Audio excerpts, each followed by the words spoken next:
It's time for a little R&R. All into the bucket, lays it up and in. Ball game, Rizzo. Live in the Anajar and Levine Accident Attorney Studios, this is Russo and Rizzo on ESPN 106.3. This team is going to be tough when they finally get it together. Sit back and relax. Let Russo and Rizzo take you home. Oh, mercy! Light him up, Collins! Well, the interesting part about right before free agency starts in the NFL is you kind of have an idea of what teams are valuing, how they're going to approach the offseason. It's your little look behind the curtain to see which teams are going to buy in and which teams are going to sell out. And most notably today, to my surprise, the Raiders make two quick moves, including the which of an extension of Max Crosby, the star defensive end, making $100 million essentially over 3 years with 91 of it guaranteed, the highest not paid non-quarterback in the National Football League. They made some headlines in that regard. Good afternoon, ladies and gentlemen. Colin Russo here, Mike Rizzo, Damian Perez helping us out behind the glass at the City Play Studios in downtown West Palm Beach. It's Russo and Rizzo on ESPN 106.3 with you from 4 to 6 p.m. today. Also streaming live on YouTube, Facebook, and Twitter/X at ESPN West Palm. So catch us there as well. Got a packed program today. We got a little 5 and 5 coming on a little later. We got Chris Swager, the athletic director of Kaiser University, with us now.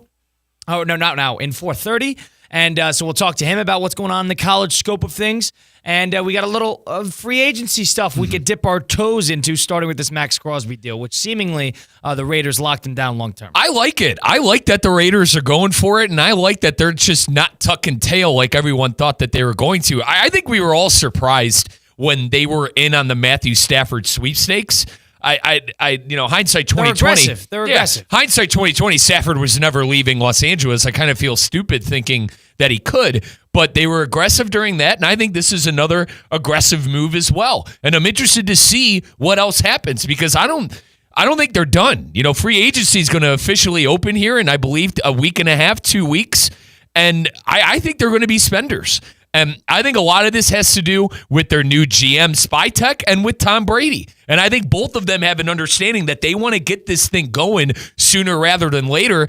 And I think that's why you brought Pete Carroll in as well. I think Pete Carroll is a head coach who probably had to be sold on an idea of them competing early on. He's the older guy, Colin. So I'm excited to see what the Raiders can turn into. Yeah, I'm curious myself because it starts with, I guess, bolstering what they could do right now, and that's, get Max Crosby back under contract. It's figure out what they're going to do. They're releasing Gardner Minshew, so he's moving on. And then it's now determined on what direction they're going to want to go at the quarterback position, where they're going to go in the draft, if they want to go young, if they want to go old, a mixture of both, whatever it may be. But I think one thing is evidently clear, Mike alluded to it, is that this team is sort of diving in. And they're not necessarily wasting any time, whether you want to call it the Commanders routine or whatever it may be. They got an experienced head coach who kind of, worked his way out of the picture. And Seattle wanted to walk away. And then, but sort of like the Dan Quinn thing, you get the second opportunity there with a new team. Technically, some new ownership in there, a new general manager. They're thinking, hey, we don't have the number 2 pick in the draft like the Commanders did a year ago. But if they're aggressive early, a bunch of one-year contracts, a bunch of veterans here and there, kind of get everything rolling in the right direction quickly, then all of a sudden, I think your turnover from being a bad team to a good team can be quicker than expected. Whether this is the right thing to do or not, I guess remains to be seen in terms of what moves they have to make because they got to strike gold at one position and one position only, and that's the quarterback. Right. But I think if you're a Raider fan, I think you got to be a little bit more pleased comparatively to the alternative, which would be letting everybody walk, kind of refreshing, resetting, and targeting this a year or two down the line to see if this process of 2-3 years of a rebuild would work. So, if anything, it's thinking, all right, well, the weapon jammed a little bit, but let's just try to reload this thing instead of completely reset. And if they're not, and you mentioned the quarterback, I totally agree. It's the most important thing that they're going to have to figure out. Outside of Sam Darnold, I mean, your free agent list is Zach Wilson, Trey Lance, Jacoby Brissett, Taylor Heineke, and Marcus Mariota. Justin Fields, Joe Flacco, Jameis Winston. I mean, Colin, this isn't a star-studded list. So pending the Raiders going out and making a splash and getting a Sam Darnold and or trading for a quarterback, I don't know if it's going to get figured out. I don't know if that quarterback position is going to get figured out in year one. But that doesn't mean that the team won't be able to compete. That doesn't mean that you could go after other positions in free agency and put yourself in front of the 8 ball for when you find the quarterback. Next year is a quote-unquote quarterback draft. Maybe they want to acquire assets and have the ability to trade up next year. Or maybe the plan isn't to win games. But this move, Colin, of them re-signing Crosby is a win-now thing.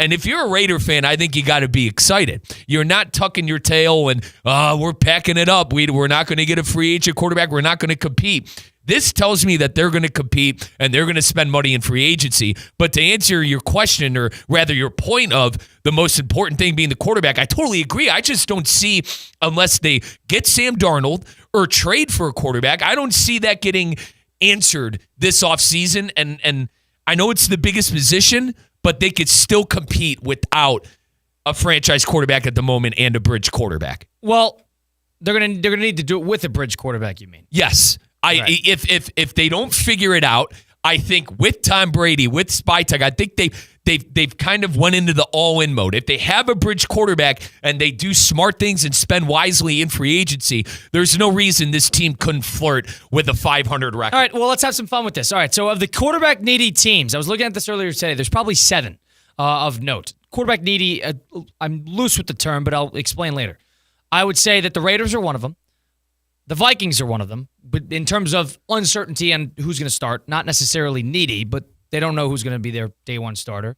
The Giants, the Titans, the Jets, the Steelers, and Cleveland. So I would say those are the 7 today that of the teams that need a quarterback or at least need a centered who's going to be your starter week 1. Those are the 7. Now let's go through this a little bit. Okay. Of the availability. Let's go through where each guy's going to be. Can I make 2 eliminations immediately based off of the NFL draft? I think Tennessee and Cleveland both take a quarterback. See, I disagree. All right, I'll get to that in a second. Let's get rid of the Vikings first. Okay. Vikings, where do you think they're going to go? I think they bring back Sam Darnold. I would agree with that. I think they bring back Sam Darnold. And, Colin, if they don't bring back Darnold, I think they start J.J. McCarthy. So either way, let's eliminate them. Right. Needy's the right word, but let's determine who their day one starter is going to be. I would say Darnold as well. Sam Darnold. I would agree. I think a 2-3 year front-loaded contract, player-friendly, team-friendly, the whole thing. All right. Who's you next? think Titans are going to be Cam Ward? I think so. Cam Ward or Shedeur Sanders. I think we put draft with the 2 that we think are going to immediately start in Ward and Sanders. I think it'd be fair to put draft next to the teams we think are taking quarterbacks. I think the New York Giants are going to trade up for number 1. That's my prediction. Okay. Let's go with that. That would be if I had to make a pick right now. Okay. Unless they wanted to go some sort of disgruntled veteran. If you're in desperation mode like the Giants are, I was talking about this with Kate earlier today. Yep. One thing about that is, let's think about this. Last year on the offseason Hard Knocks, Joe Shane, the general manager of the New York Giants, there was a famous clip of his son, who's 17, 18 years old, however old he is, telling him, he's like, listen, if I were you, and Joe Shane was asking him what he should do with the first round pick in the draft. They had 6th or whatever it may be. Yeah. And he said, I would trade up and get Jaden Daniels. He goes, really? You're high on Jaden Daniels. Why is that? He goes, and his son tells him, you only get one opportunity at this. And don't squander it, because when you only get one opportunity, you got to make it work. You got to get the best bang for your buck. The kid ended up being right because of the player itself. Weirdly enough, Joe Shane's got a second opportunity. They're sitting at number 3 overall, and they have an opportunity, if they want to, if Tennessee is fielding calls, to move up and go get a quarterback. I'm not saying this guy's Jaden Daniels. He doesn't need to be Jaden Daniels. But you get an opportunity there to reach, try to make a splash, please the fan. For a team that is as desperate as the Giants for something, for some sort of life, for a pulse, I think that wouldn't be the worst thing in the world to kind of buy the coach and the general manager a little bit of time, especially if it works, and go from there. Trading up for Cam Ward. Okay. If you're not sure that Tennessee wants him, I think would be a good move. 2 things. Let's go with that. Let's go with the Giants trading up for 1. I'm going to make a counterpoint to why I don't think Tennessee will do that. I think that the Callahan family with the head coach and his dad, Bill, I think they're under pressure. They won 3 games last year. Second year, I'm not under that impression. Okay. I would say this is a 3-year thing for him. Okay. I think they're under a little pressure to make this team look better, and I don't know if a bridge quarterback solves a lot of things for them. But one thing about that is that team's not a quarterback away. That team is a lot more than a quarterback and away. Maybe so if anything, you trade down, accumulate assets. Yeah, and maybe you do get a Jackson Dart later on, like in the first round, and then you do have a quarterback. Or maybe you do bridge quarterback and you try to bolster the rest of the team. Okay, I think they're under a little more pressure, but I understand the point of they're going to get 2 more years at this thing because it'd be the fair thing. They got a brand new general manager. They're trying to sell him on what? All right, let's rebuild this team a little bit. If you're the first pick in the draft and you could trade down just a few spots, you still have the 3rd overall pick. You got a bunch of other first-round picks, and you're doing what the Bears accomplished, and all of a sudden you're in a good position to draft a lot of high-quality players quickly. And with a bridge quarterback a la Kirk Cousins, something like that would be my prediction. Okay. That was my prediction on Titans. But you do that, you buy yourself a little bit a year, you show a little bit of flashes of life, and the team is a little bit more suited for a quarterback further down the line because you have somebody else's first-round pick. And maybe Brian Callahan, the head coach there, doesn't like any of these quarterbacks, and he's an offensive guy. So let's go with the Giants trading for one. All right, next We don't team. have to agree, but if no, you, that's if you fine. disagree, Let's do this. I disagree. I think they're going to take a quarterback, but I could totally. I'm not going to sit here and call you an idiot. I could totally see Shane being desperate and trading up. So let's go with it. For the sake of the argument, let's go with it. Next team, Titans. I would say. We're on different pages here, but I would say because of that, I alluded to it, Kirk Cousins. That would be my prediction. So they trade, day 1 starter. They trade a 4th round, 5th round pick for Kirk Cousins. They would trade nothing. Yeah, penny. Right, nothing. 4th round, 5th round bag of pick. Peanut, not even. Okay. They paid 5th or 6th to get Cousins. Okay. That would be my prediction of their day 1 starter. All right, we talked about it at the beginning of the show, the Raiders. This is tough. This is tough because I think it has to be bridge quarterback at this point. If we have Sam Darnold on our list that we're making right now, we have Darnold going back to Minnesota. I couldn't even tell you the first person I think that could play quarterback for them. I mean, what are we going with, Jacoby Brissett? Like, are we going with Marcus Mariota? I think there's an obvious one. Then let me hear it because I'm out about Joe Flacco. I have 2 answers, and there's going to be 2 at the same time. Okay. Russell Wilson and Quinn Ewers. All right. I love the Quinn Ewers. Russell Wilson, remember that Pete Carroll kind of ran his you-know-what out of Seattle. I don't know if that bridge gets fixed. I like the rookie comparison. I like that. And that's Brady's type of player. Brady knows Wilson. Brady's the mediator here. I know the exit out of Seattle was probably not pretty, traded out, the whole thing. But if they can mediate that in some sense, Wilson is probably exactly what they need. And you don't have an opportunity to get the top 5 guy in the draft, but you need somebody who could capably start games. You're not going to throw a rookie into the fire.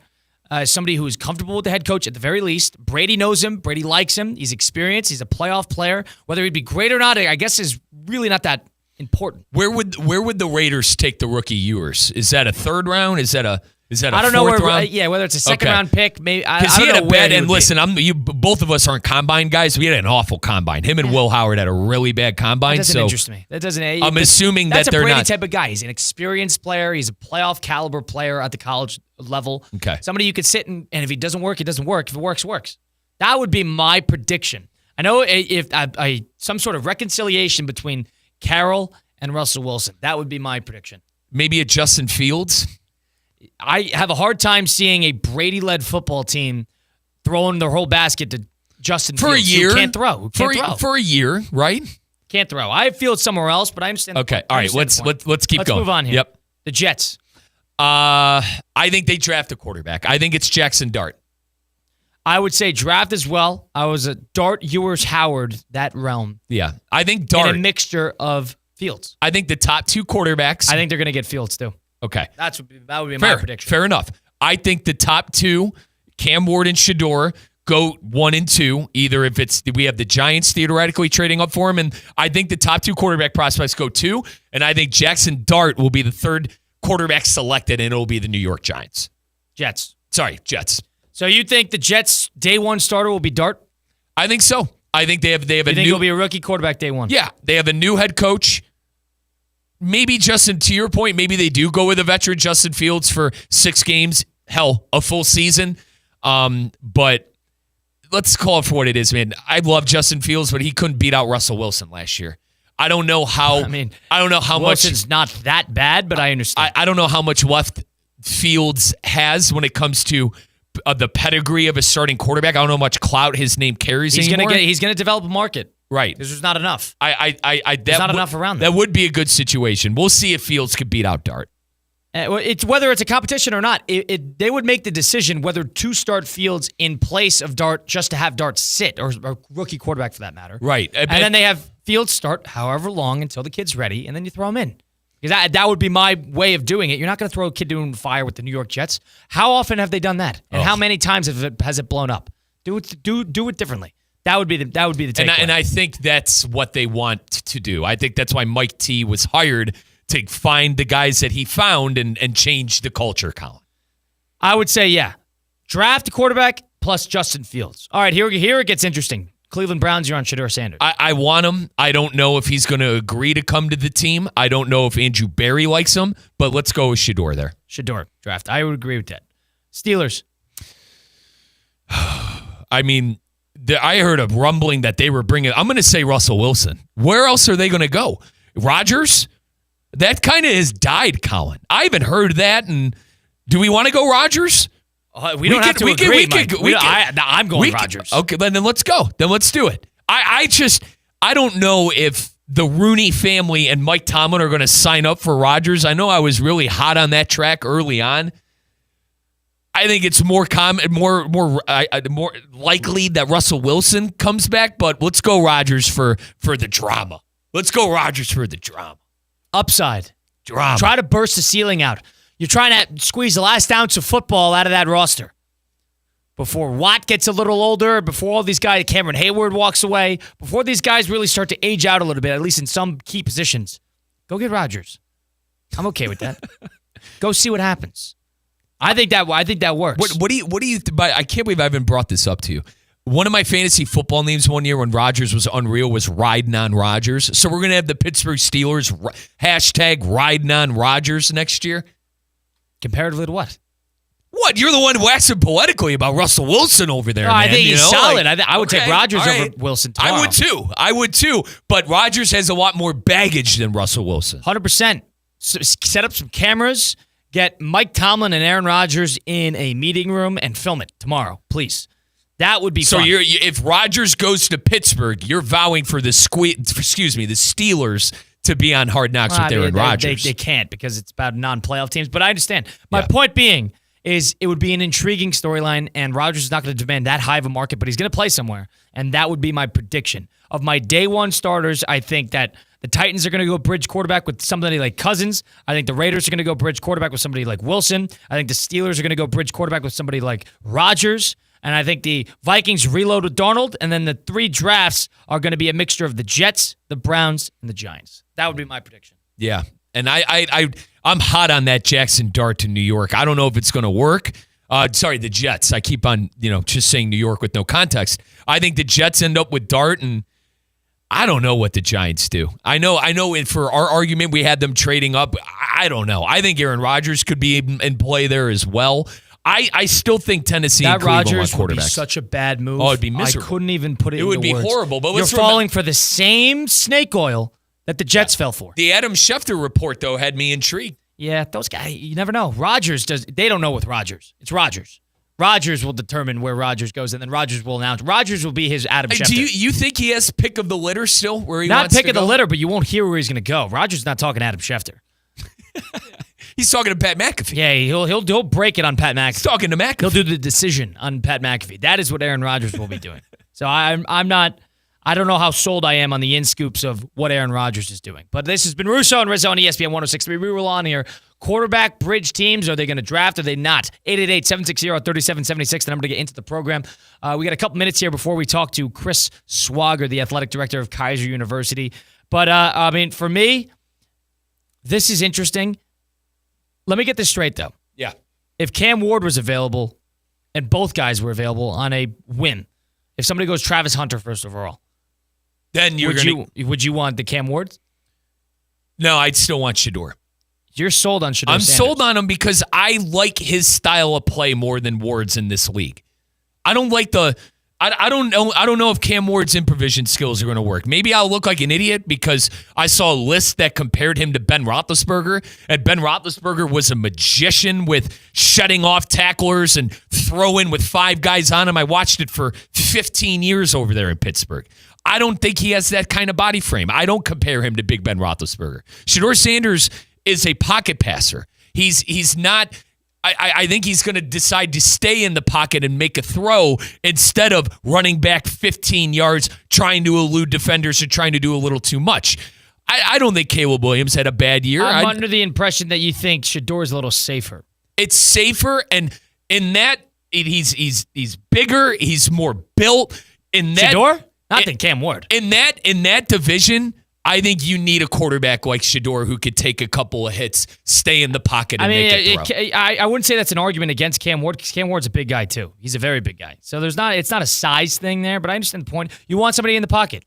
That's who you want. That's the bottom line. Yeah, and I've seen and Shedeur's 6'2". I'm sitting here acting like he's 6'5", but the way he plays, I think, is better for that division and better for the teams that he's going to see because he's not going to leave the pocket early and try to improvise. It's hard to do that against a Steeler defense and a Raven defense. So you're more on getting Shedeur over Cam Ward. I am. I don't know how well, and I know we've seen the 5th-year quarterback transition well in the NFL. A lot. Bo Nix. He's experienced. Bo Nix and company. Justin Herbert played a lot of college ball and played well. I'm not high on either of them, but yeah. All right. Interesting. Yeah, I like Shedeur more than Cam. But if I'm the Giants and I'm Joe Shane, and I had, my 6-month pass still with my title, and I had to make a splash to give the fans a pulse of life, give the ownership a pulse of confidence, what I would do is, there's no free agency quarterback that's going to do that. If you get Rodgers, you're going to have the most divided fan base in the history of fan bases once again, because half of them are going to think realistically and see what the Jets did with him and how that was such a disaster. And the other half is going to drink the Kool-Aid that Aaron Rodgers is going to magically return to 2020 version of himself when he had 50 touchdowns and 5 interceptions. The fairy godmother is going to wave her magic wand, and he's going to, go off on the white horse with the Giants and win a Super Bowl. I wouldn't drink the Kool-Aid. I wouldn't. So that would split the fan base in two. Be disaster. If you're going to go up and get the number 1 pick in the draft and draft the number 1 overall quarterback, somebody who's at the very least, would be unanimously chosen as the quarterback there. I think that would be the most protected move. I think if Shane and Dable go and get Aaron Rodgers, it'll be their final move. They'll be out. They'll be done. To the same token, this could be Eberflus and Caleb Williams all over again, and they're out by Thanksgiving, and somebody else is finding Cam Ward a new starting head coach and general manager too. So keep that in mind as well, because they're on thin ice, the thinnest of ice.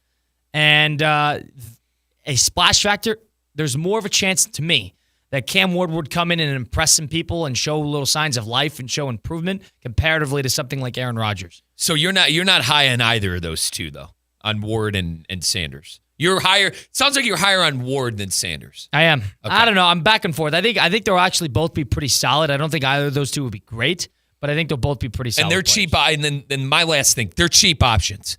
Like a lot of these teams that are in cap hell and money hell, a lot of the Browns, you'll be able to kind of reset that a bit.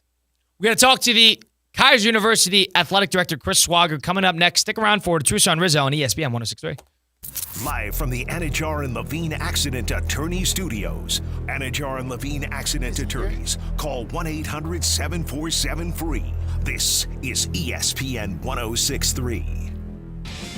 Tired of being sidelined by a sports injury? Get back in the game with Baptist Health Orthopedic Care. Whether you're a professional athlete or even a weekend warrior, you can get back to doing what you love with our compassionate orthopedic team. Experience a new level of care and get back to your best. Welcome to being treated like a pro. Make an appointment today at baptisthealth.net/ortho or call 833-556-6764. Welcome to TGL presented by SoFi, golf's newest league. It's sharp and it's electric. How is it sharp? How is it electric? Good questions. Try this on for size. 2 hours of hammer dropping, overtime, forcing, playoffs on the line, golf. With 24 of the best players from the PGA Tour, split into 6 teams. Atlanta, Boston, Jupiter, LA, New York, and the Bay. This isn't your average Sunday pickup game. Tune in every week for TGL matches, only on ESPN. Keep up. It's golf. Want to accelerate your career as a manager or executive in the exciting industry of sports? Florida Atlantic University's MBA in Sport Management program is ranked #1 in Florida and 10th in the world. Students learn practical and applied skills from top faculty and experts who work in the industry. With a 94% placement rate for all grads, the full-time MBA program sets students up for success in the world of sports. Check out Florida Atlantic University's MBA in Sport Management program today by going to business.fau.edu. It's spring break, and Palm Beach Zoo is roaring with excitement. Come explore Tiger Forest, the reimagined tiger habitat, and meet our newest Malayan tiger, Olan. Now with 3 connected spaces, our tigers roam freely in Tiger Forest, just like in the wild, walking right above you on stunning overhead trails. It's an unforgettable experience where you'll connect with these majestic animals and learn how to help protect them in the wild. New tiger, new home, new adventure. Plan your visit today at palmbeachzoo.org. What's the Anajar and Levine difference? If you're the victim of a car crash, you will always speak to a lawyer. You'll always get the highest standard of care from our dedicated legal team, and we'll always fight to get you the maximum compensation you deserve.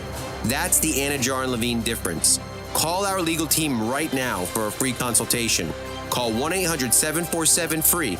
That's 1-800-747-3733. Don't wait. Call 1-800-747-FREE. In office, West Palm Beach. Hey, ref, time out, man. All right, team, we're only down by 5. We can still win this. Grab some water and get back out there. Wait, no, not that water. That's full of contaminants and pharmaceuticals. You need Culligan water. With their free water test and reverse osmosis purification system, you'll have clean, refreshing water just like a slam dunk. Schedule your free consultation today at Culligan.com. Culligan, your partner for better water. Hey, Culligan man!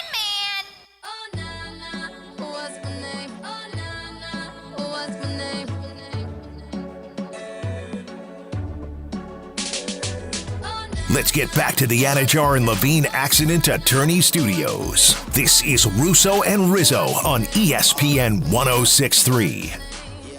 Well, it's time to ask the AD with Kaiser University Athletic Director Chris Swager. He joins us now talking about all things college sports. Got a big agenda today, the latest on Kaiser Athletics and everything else going on in the sports world. Ask the AD, presented by Kaiser Seahawk Athletics. Get more at kuseahawks.com, including the newly released 2025 football schedule, which is out. You got a bunch of stuff going on. We'll hear from that in a moment. First, let's get to Ask the AD with Kaiser University. It's time to ask the AD. Kaiser University Athletic Director Chris Swager joins Russo and Rizzo to talk all things college sports, the latest on Kaiser Athletics and more.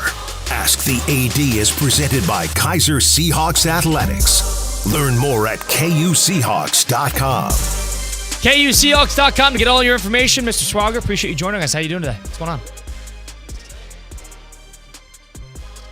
Perfect. All right, Chris, let's get to it. Latest in Kaiser Athletics, you guys are competing for about 100 national championships at a time. What's going on recently with what's going on? We got swimming right now, getting ready to start tonight. They wrap up on Saturday with nationals. So by the end of the week, we'll know if we have 2 more national championships and some individuals. Wrestling is getting going this weekend as well.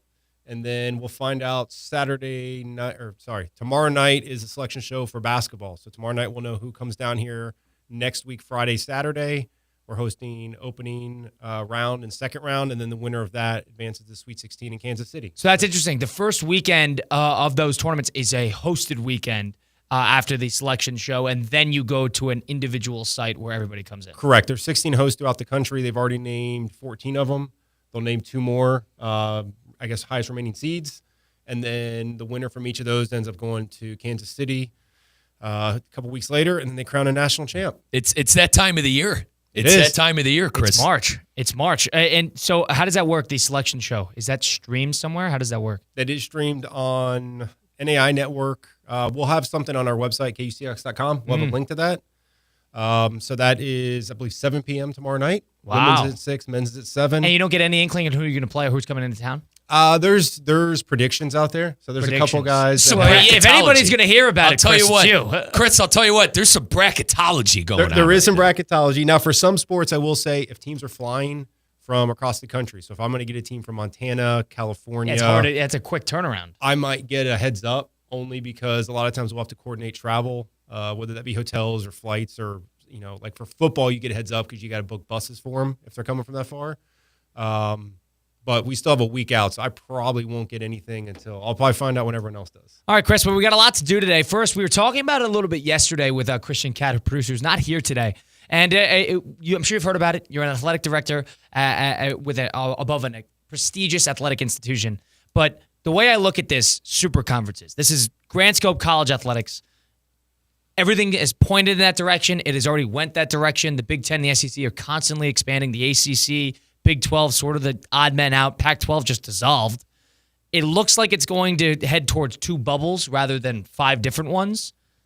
What's your perspective on if there's a stopping point, if there should be a stopping point? Where is this going from your perspective with somebody with knowledge in the situation?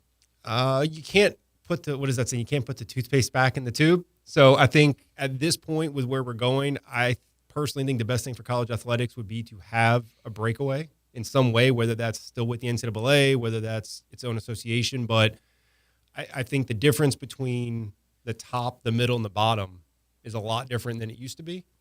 So when you look at the landscape of college athletics, for the people that have the money, can spend it, especially with NIL and some other stuff, having top schools that are competing, in a similar vein as far as what they're spending makes more sense. And then you still have your schools that can play for national, almost kind of like the FCS is now, right? But maybe at a Division I level.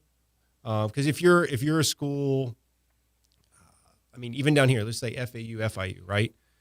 The chances of them getting to the point where they're in the playoff and competing for national championship as it currently stands and as it's moving forward is not that high. Now, if you did have a breakaway where you're competing with a similar vein, you're still spending money, but schools that are similar and you have a chance to compete, then I just think that helps the student athlete to have a chance to play for something. I think that helps the fan base. Keep interested. Yeah, right. You look at a school like Appalachian State, right? They had a lot of successful years. They obviously made that huge that jump, when they beat Michigan and kind of became a household name, but they had a fan base because they were successful at their level. Then they made a transition up over time. North Dakota State, it's a household name, competing at a different level, but they're successful. They win. They're also competing with people that have the same resources as them. So I think ultimately it's good for the sport. And then, I don't know when we're stopping because every week it's getting worse and worse. We think we know what we're doing, something new comes out. So who knows? And Chris, do you think it's good that they're getting rid of the regional thing? If we go to 2 super conferences, people are already complaining that Oregon, UCLA, that it's too long of travel distances. We mentioned to you in the pre-show meeting the last time, the Northwestern was getting sued because they didn't want to go play in the wildfires. And there's going to be crazy stories like this again if you continue to expand and get rid of the whole regional dynamic of it. What's your take on that? Again, I think we've already gotten rid of it. Yeah. Oregon's already in the Big Ten. Yeah, Oregon's already in the Big Ten. All right, let me rephrase the question. Is that good? Is it good? I don't think so.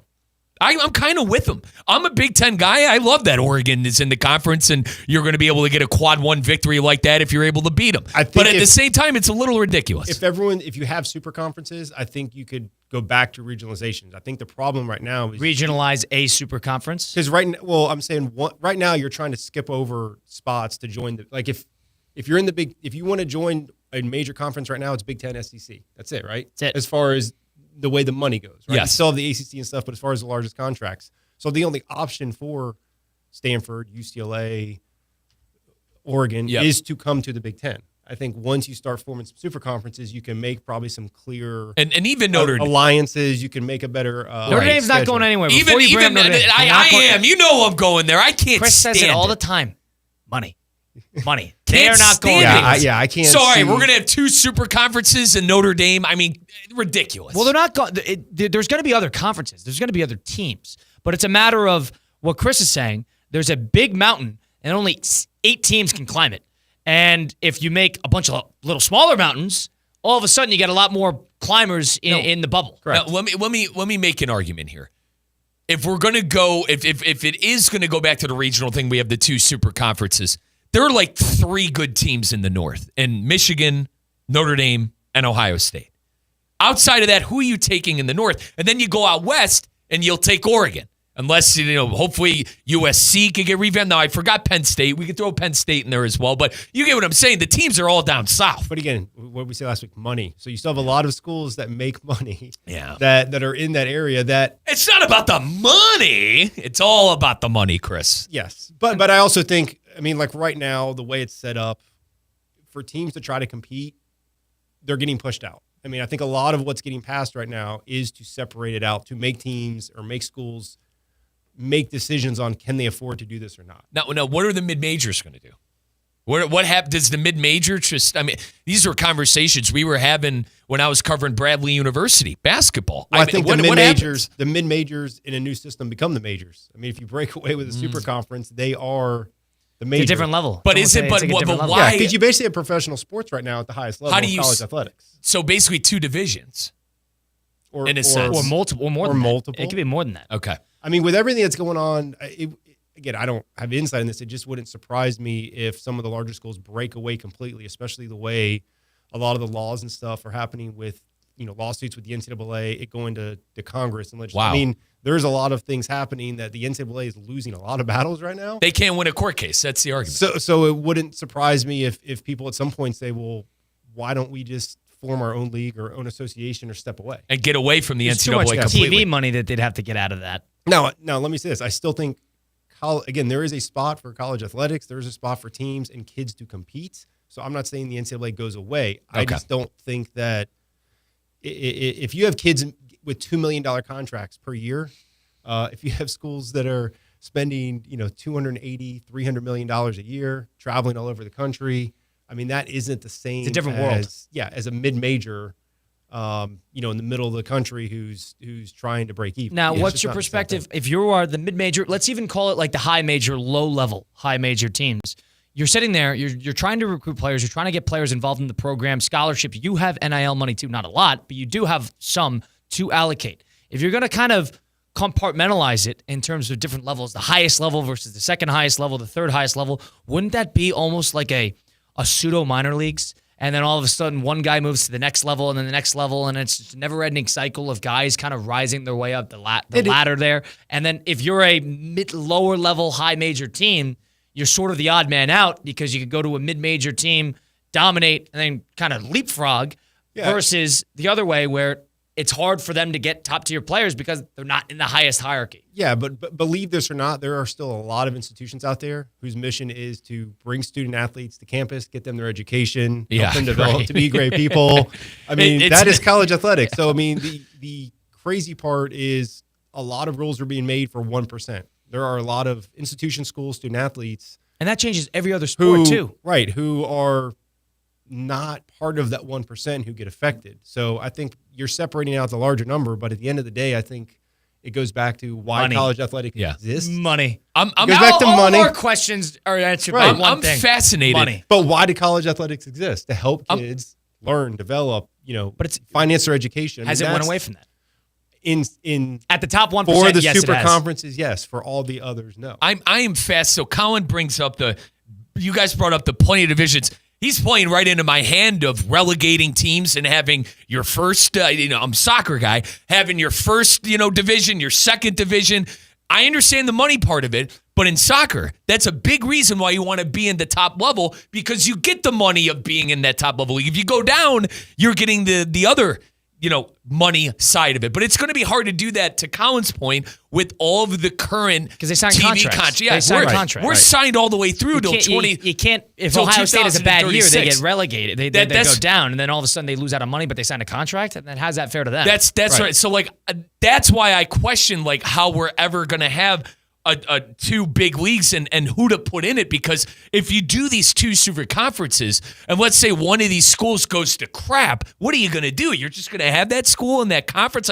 How are you going to fill in? There's a lot already in that in the Big Ten. Does their alumni base still buy tickets and you still make revenue on it if you're playing against that school? I get it, but I'm just saying. But so I still want them to come and play against me. I understand, and I thank you for opening up my mind, my eyes to this. But then you get a stinker of games. Money is also synonymous to the actual team being good. There's also but Kyle, there is. But some of these larger schools, especially you look at some of the schools who have been around for a while in their alumni base, they're still going to fill the stadium. True. They're still going to get Nebraska. eyes. yeah, they're still going to get eyes in TV. They're still going to get ratings. I mean, so there's still a value, whether they're good or not. There's still a value there to having them as part of what's going on. The matchup becomes no good as well. The game becomes no good. Hence, a lot of people wouldn't watch. I understand. But in a super conference, you do need to get wins to qualify. So you still need some of those teams. You need on your schedule. You can't play. Yeah, it's like an NFL schedule. I think with the super conference, though, what people want is the best of the best playing each other. Would you guys agree with that? Not every week, though. But that's not what college teams. They're not professional. Not professional teams. They're going to want their tune-up games. That's part of the reason why they have bye games. That keeps the lights on at smaller schools too. Well, yeah. There's a market for that. You need that. So what gets hard is as we're talking about this, my mind keeps going to football, right? But what you also have to consider is in moving sports and doing this, you're also dealing with softball, soccer, right, gymnastics, and a lot of those mid-major teams are funded by their high mid-major football teams and basketball teams playing these great teams that pay them to come in. But the travel that gets impacted, it's not just traveling your football team or your basketball team. You're also you're traveling teams across the country. Get on the Greyhound. I mean, I think that builds character. Stanford has 30-something sports, I think. So, I mean, they're traveling all over. So, it's not just. But we would have to separate football and the rest of the sports here. Well, then that's a whole different conversation. We would have to. That probably would make some sense, but I don't know that would ever happen. Okay. Because then the rest of the sports would raise hell. But like Notre Dame, the frauds that they are, they're in ACC for basketball and a whole bunch of other schools. It's just football where they're the TV contract question, but not necessarily a conference question. They don't have to operate within the confines of a conference. Chris Swagger joining us, the athletic director at Kaiser University. Ask the AD, presented by Kaiser University. Colin Russo, Mike Rizzo. Let's shift on here. One thing we were talking about earlier about the hierarchy of teams. One thing I was thinking about, it's basketball season. You see a lot of these mid-major teams, the low-major teams, even the NAIA schools play. One thing that I think is becoming more abundantly clear, you're seeing this in the NCAA tournament too with the abundance of upsets, is maybe I'm wrong here. I think the gap, maybe football is a little different, but basketball and certain sports too, the gap between low-major D1, D2, and even schools like NAIA schools, the gap of talent and the quality of team that you could find there, I think that's shrinking.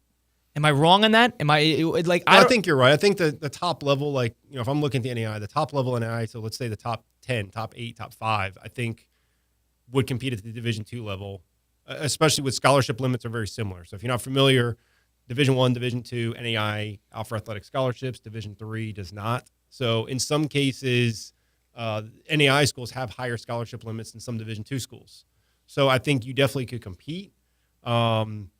Where you start to see some disparity, especially like in football, or where their limits are, if I've got 24 for football and Division I has 85, right? I mean, the depth starts to play in, so that starts to happen. But I definitely think there's more parity. What's interesting is, a couple years ago before NIL, the big conversation was, okay, if a team sticks together for a long time, mid-major, they have a bunch of seniors, they're playing against a bunch of freshmen. And so that experience will help them at a higher level school. Right. But so NCAA tournament. Well, now with NIL money, how many kids are going to stay in school for 2, 3, 4 years? Are we going back to late 90s, early 2000s, where kids stuck in school for 2, 3 years? Now, maybe not be the same school, but they're a 20, 21-year-old in college still because they're making that money. Does that start to widen the gap again? They might stay in college, but they're going to go play for somebody else. Right. But you also have more experience in the collegiate game, where a lot of those mid-major schools you would see, had kids that had played together for 3, 4 years. And so you'd see them go on these crazy runs just because they had experience. Well, and you ask yourself why they even did the NIL to begin with. And it was because the one-and-done thing was relative, or at least in basketball, was relatively a problem. They wanted to keep college athletes in college because finishing educations, improving the quality of play, guys were leaving too early, whatever it may be. They're not getting paid. So they opened up those floodgates, and it keeps guys around. We're circling back to the basketball thing here, but even football, too. There's reasons for football players to stay instead of leaving after that 3-year threshold. Some of them are getting bigger contracts to stick around than they would. It's safer. Yeah. It's safer. Yeah. And now what will change if the House settlement goes through? So if you're not familiar, there's legislation out right now. House settlement was a lawsuit that was put out there. There's kind of 3 caveats to it. One is back pay for athletes that played between 2016 and now, because they didn't have the NIL opportunity. How would they even quantify that? Put a number trying to figure that one out. So that's why Congress. Well, I think it's like $2.5 billion that needs to get spread out if you had opted in. There's some revenue share opportunities for current student athletes. And then another big piece of it at the Division I level is going to be scholarship caps. So right now you have a limit on how much money you can put on the field. Now you have exemptions for that if you have certain GPA numbers and things, but you could have your roster as large as you wanted. So a typical football team is going to have, let's say, 85 scholarships, but they got 120 guys. They got walk-ons, they got gray shirts. If the new rule passes, it's a hard stop at 105. So you're not going to have walk-ons. You have 105 scholarships you're going to allocate, and you will not have anything past that. They're trying to kill walk-ons right now? I wouldn't say kill walk-ons, but the opportunity. They're not encouraging it, Chris. Yes. Yeah, they're certainly not. So certainly not. Let's say the average roster is 125. Now it's got to be 105. So 20 kids don't get an opportunity per sport. Multiply that times the amount of schools out there. It's a lot. And you're going to have thousands of kids who have to go to other schools, go to other levels. So this which is then allocated trickles at the down. lower levels. Right. That's for Division I. So Division II, Division NAI, we don't have roster caps. We have limits on scholarships, but your roster could be as large as you need it to be. So a lot of that talent's going to get dispersed across the country. Which is ultimately a good thing. It's going to get shifted around. Unfortunately, there will be some spots that maybe don't get filled, and there are some sports that are probably going to suffer, which is what they're trying to argue against this passing right now. But I definitely think that will space it out and kind of make it a little bit more level as you start going down. So for the sports that have less scholarships, would they be shrunk too?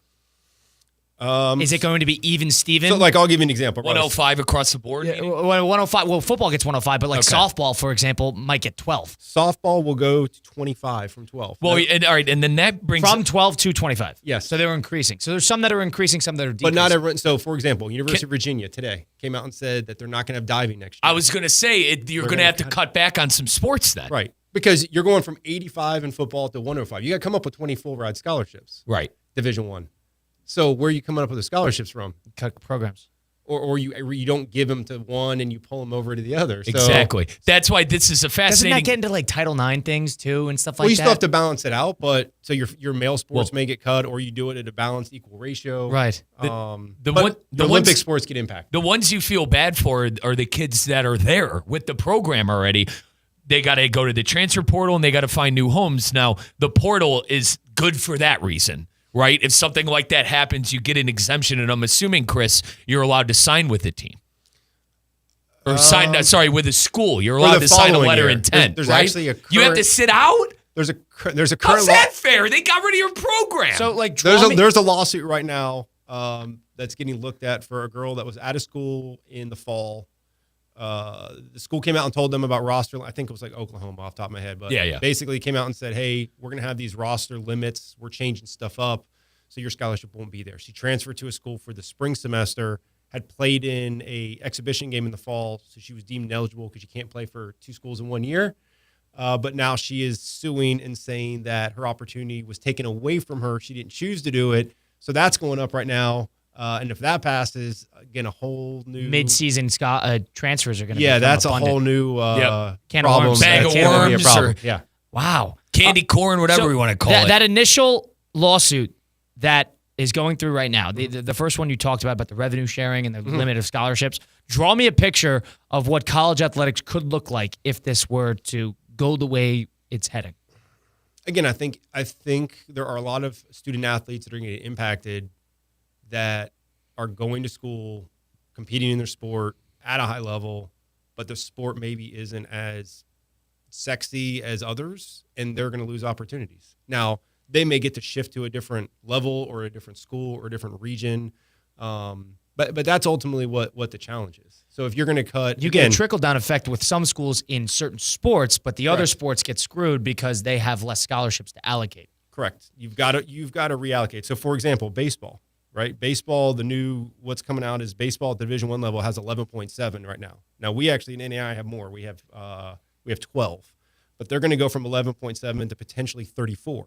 Now, not every school is going to spend 34, but I can guarantee you that's 34 scholarships. Yes, the conferences that we talked about with the money are going to probably spend 34. So they are going to basically spend 23 more scholarships just for baseball if they decide to do it. Wow. So they got to find that stuff. So you got to find that it's almost money. like you got to pick and choose, Kyle. It is such a give and take relationship because there's certain sports that are rejoicing, thinking, oh my God, we're going to get 20 more scholarships. We're going to be able to recruit like crazy. And there's certain schools that are thinking, well, we're going to have to cut back a little bit. And then there's certain schools thinking that we're going to be obsolete because of Yes. Those little schools. Wow. So again, that's why. Will that lead to like specialist schools? That's why I think that original conversation we had on the rules for certain schools may be different than others, and that's why I think separating. So a lot of what we're talking about is going to be for your schools that have the money, have the revenue, have the endowment there where the scholarships are covered.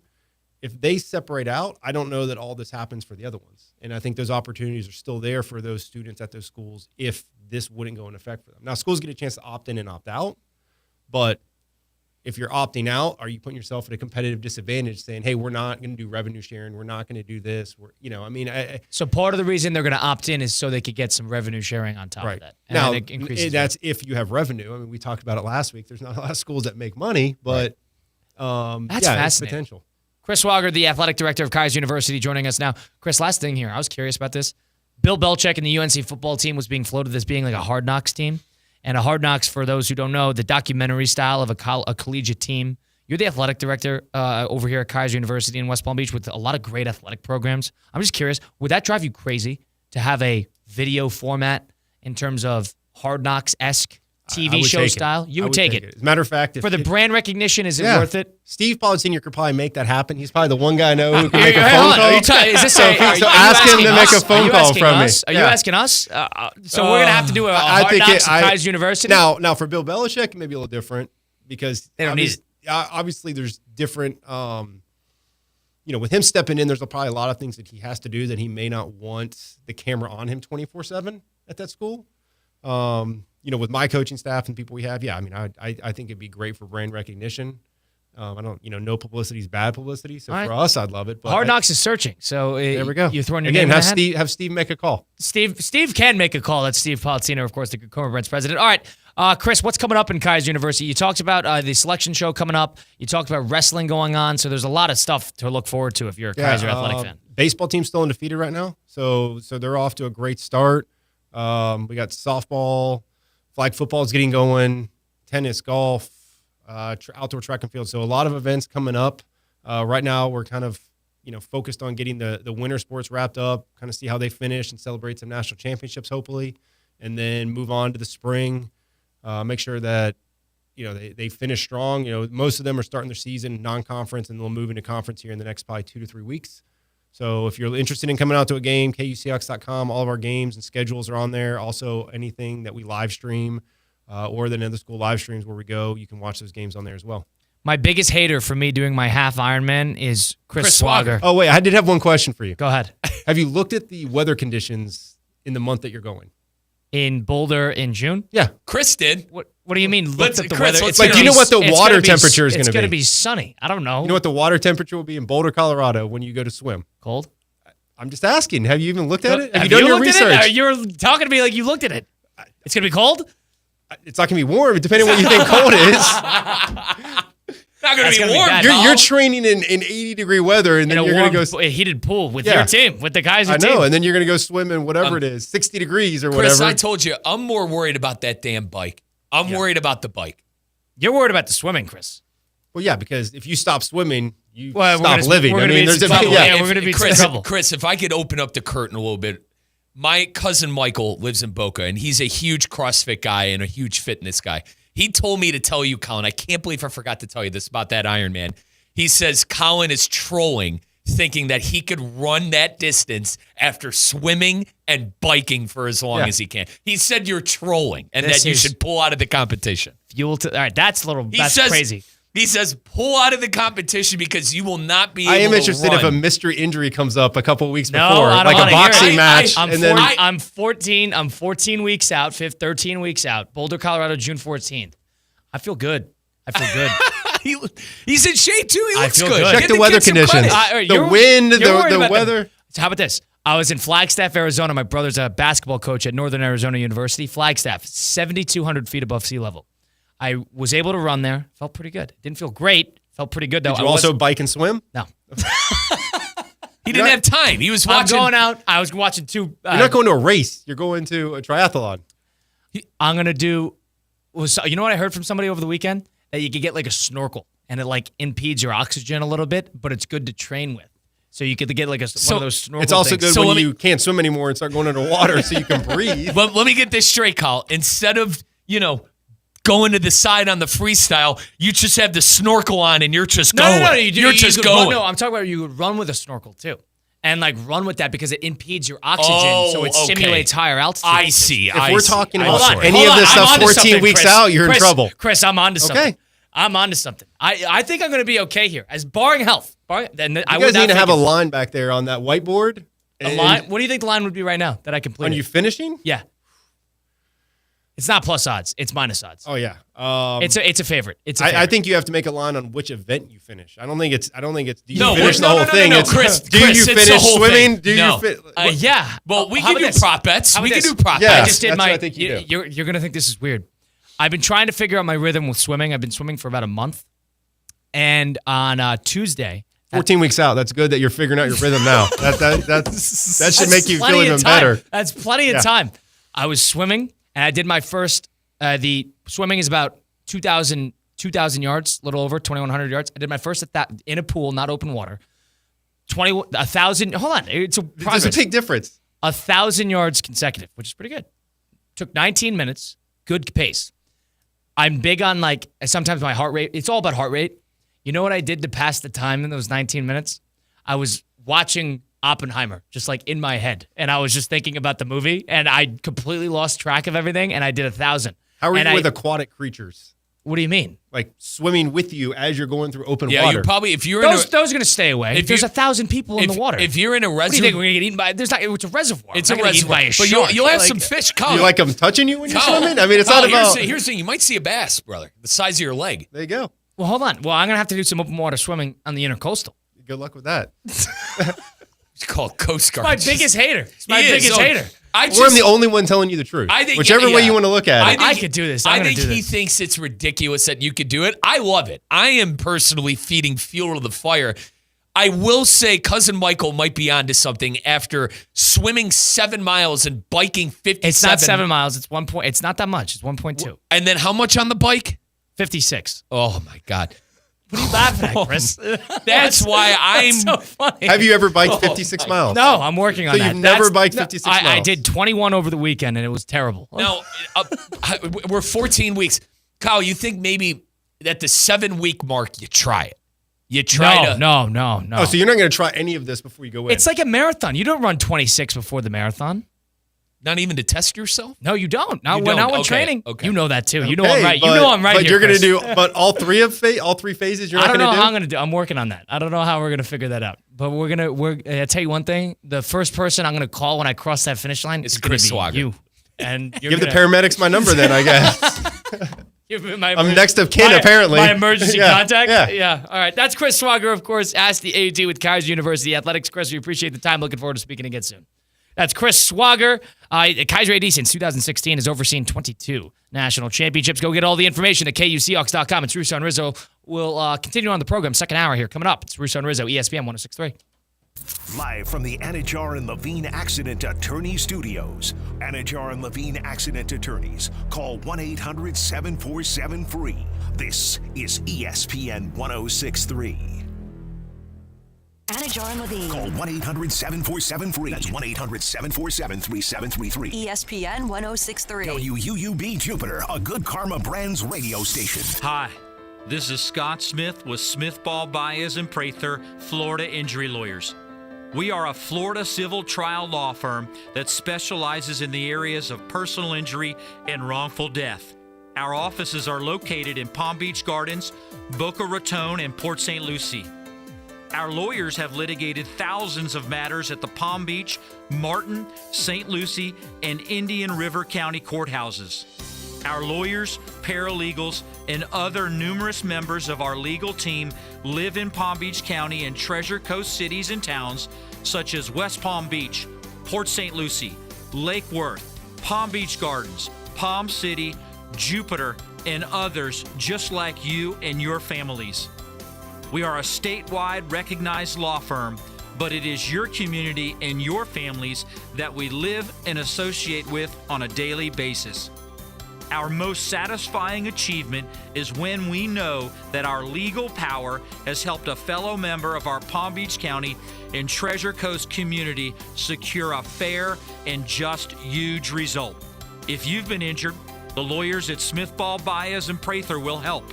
Call us at 500-HELP, 500-HELP. With Smith, Ball, Baez, and Prather, help is just a local phone call away. Offices Palm Beach Gardens, Boca Raton, and Port St. Lucie. This spring, speed returns to South Florida. NASCAR weekend at Homestead Miami Speedway. Where high octane meets the high banks. And gear up for spring break in the fast lane. 3 races, 3 days, one unforgettable weekend in racing paradise. NASCAR weekend at Homestead Miami Speedway. March 21st through the 23rd. Get your tickets now at homesteadmiamispeedway.com. At St. Lucie Battery and Tire, batteries came before tires. We've been selling and servicing all types of batteries for over 50 years.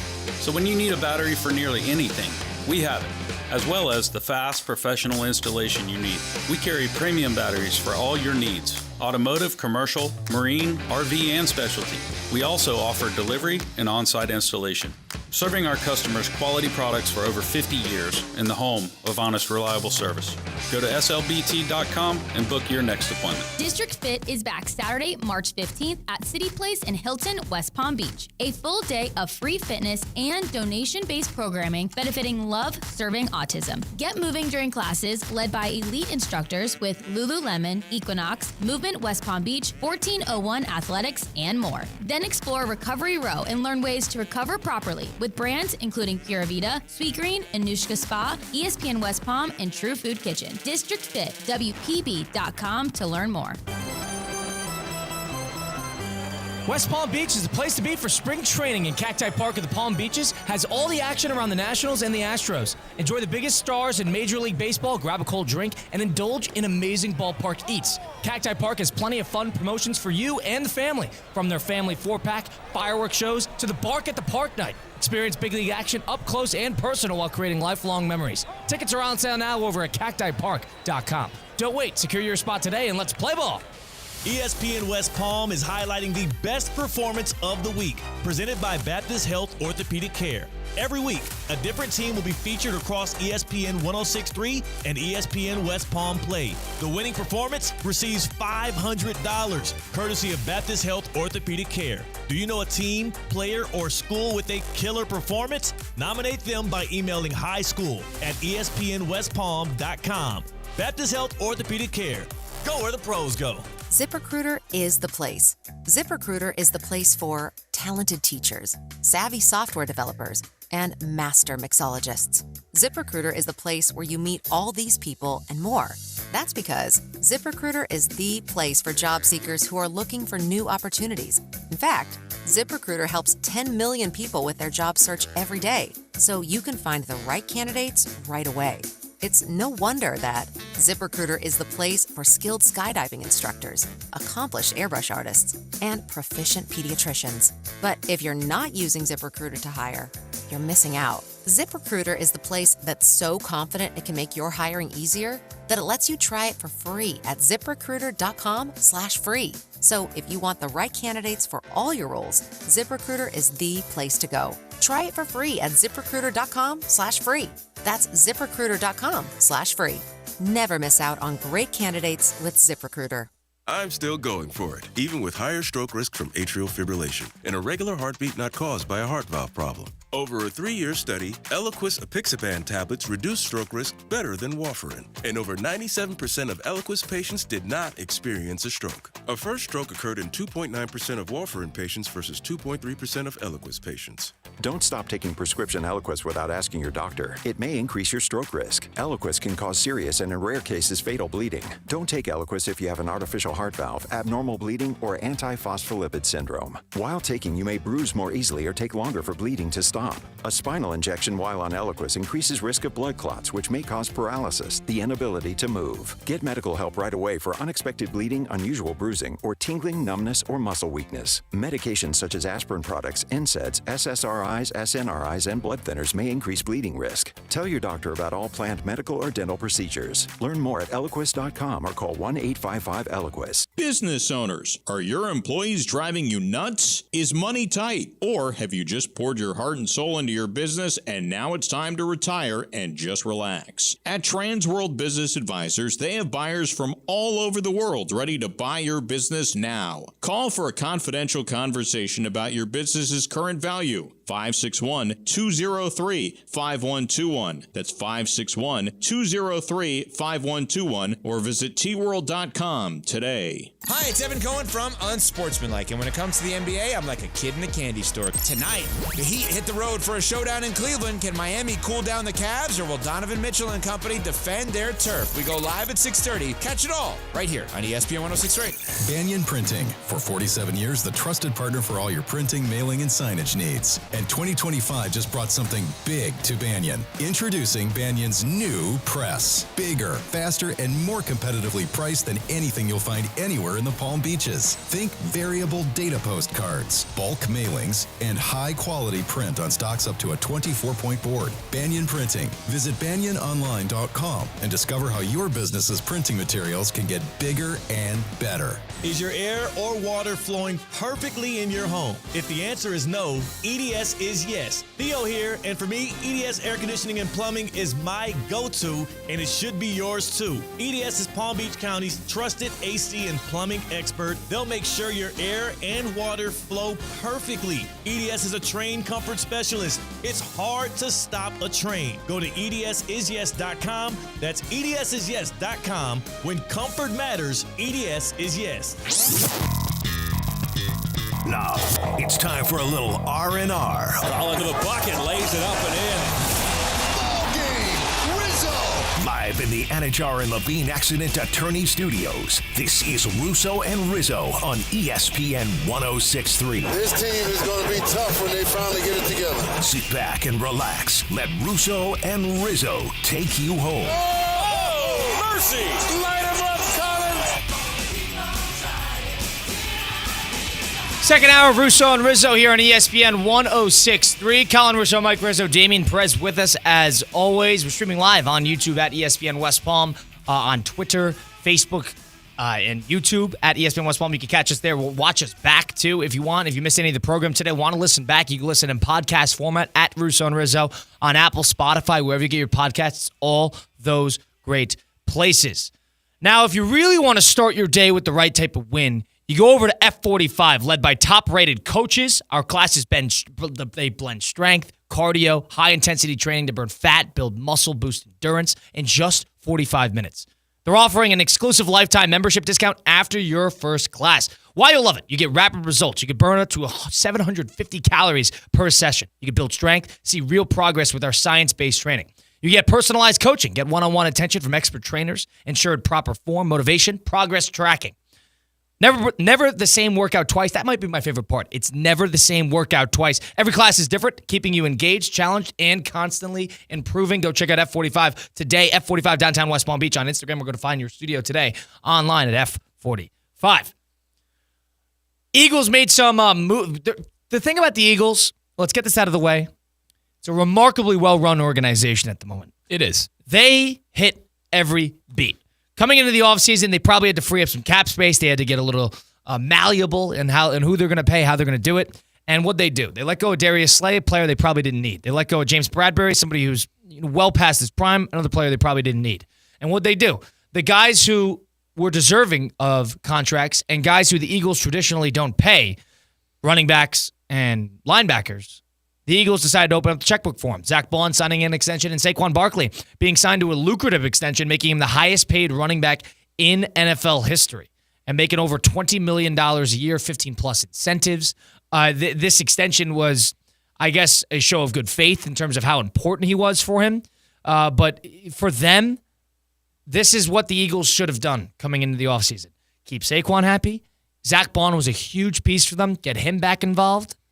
And they had every beat. They didn't need Darius Slay. They had the two young rookie corners. I give the Eagles a lot of credit. It's annoying to say, but what Howie Roseman does as general manager there, it's a remarkably well-run organization. Yeah, they reap the winners reap the rewards, and that's exactly what they're doing. And I a lot of people kind of were floating the question around, Colin, of is Saquon Barkley going to be able to reciprocate? Let's throw that out the window. Let's focus on the good that Saquon Barkley did this year. This was well deserving. You don't win the Super Bowl without Barkley. I know he didn't necessarily have the game of his life in the actual game, but you don't get there without a player like Saquon Barkley. He was the MVP of the team. That's the bottom line. Yeah, and to be able to, Colin, you mentioned culture, right? To be able to reward a player like that, that says a lot to the locker room.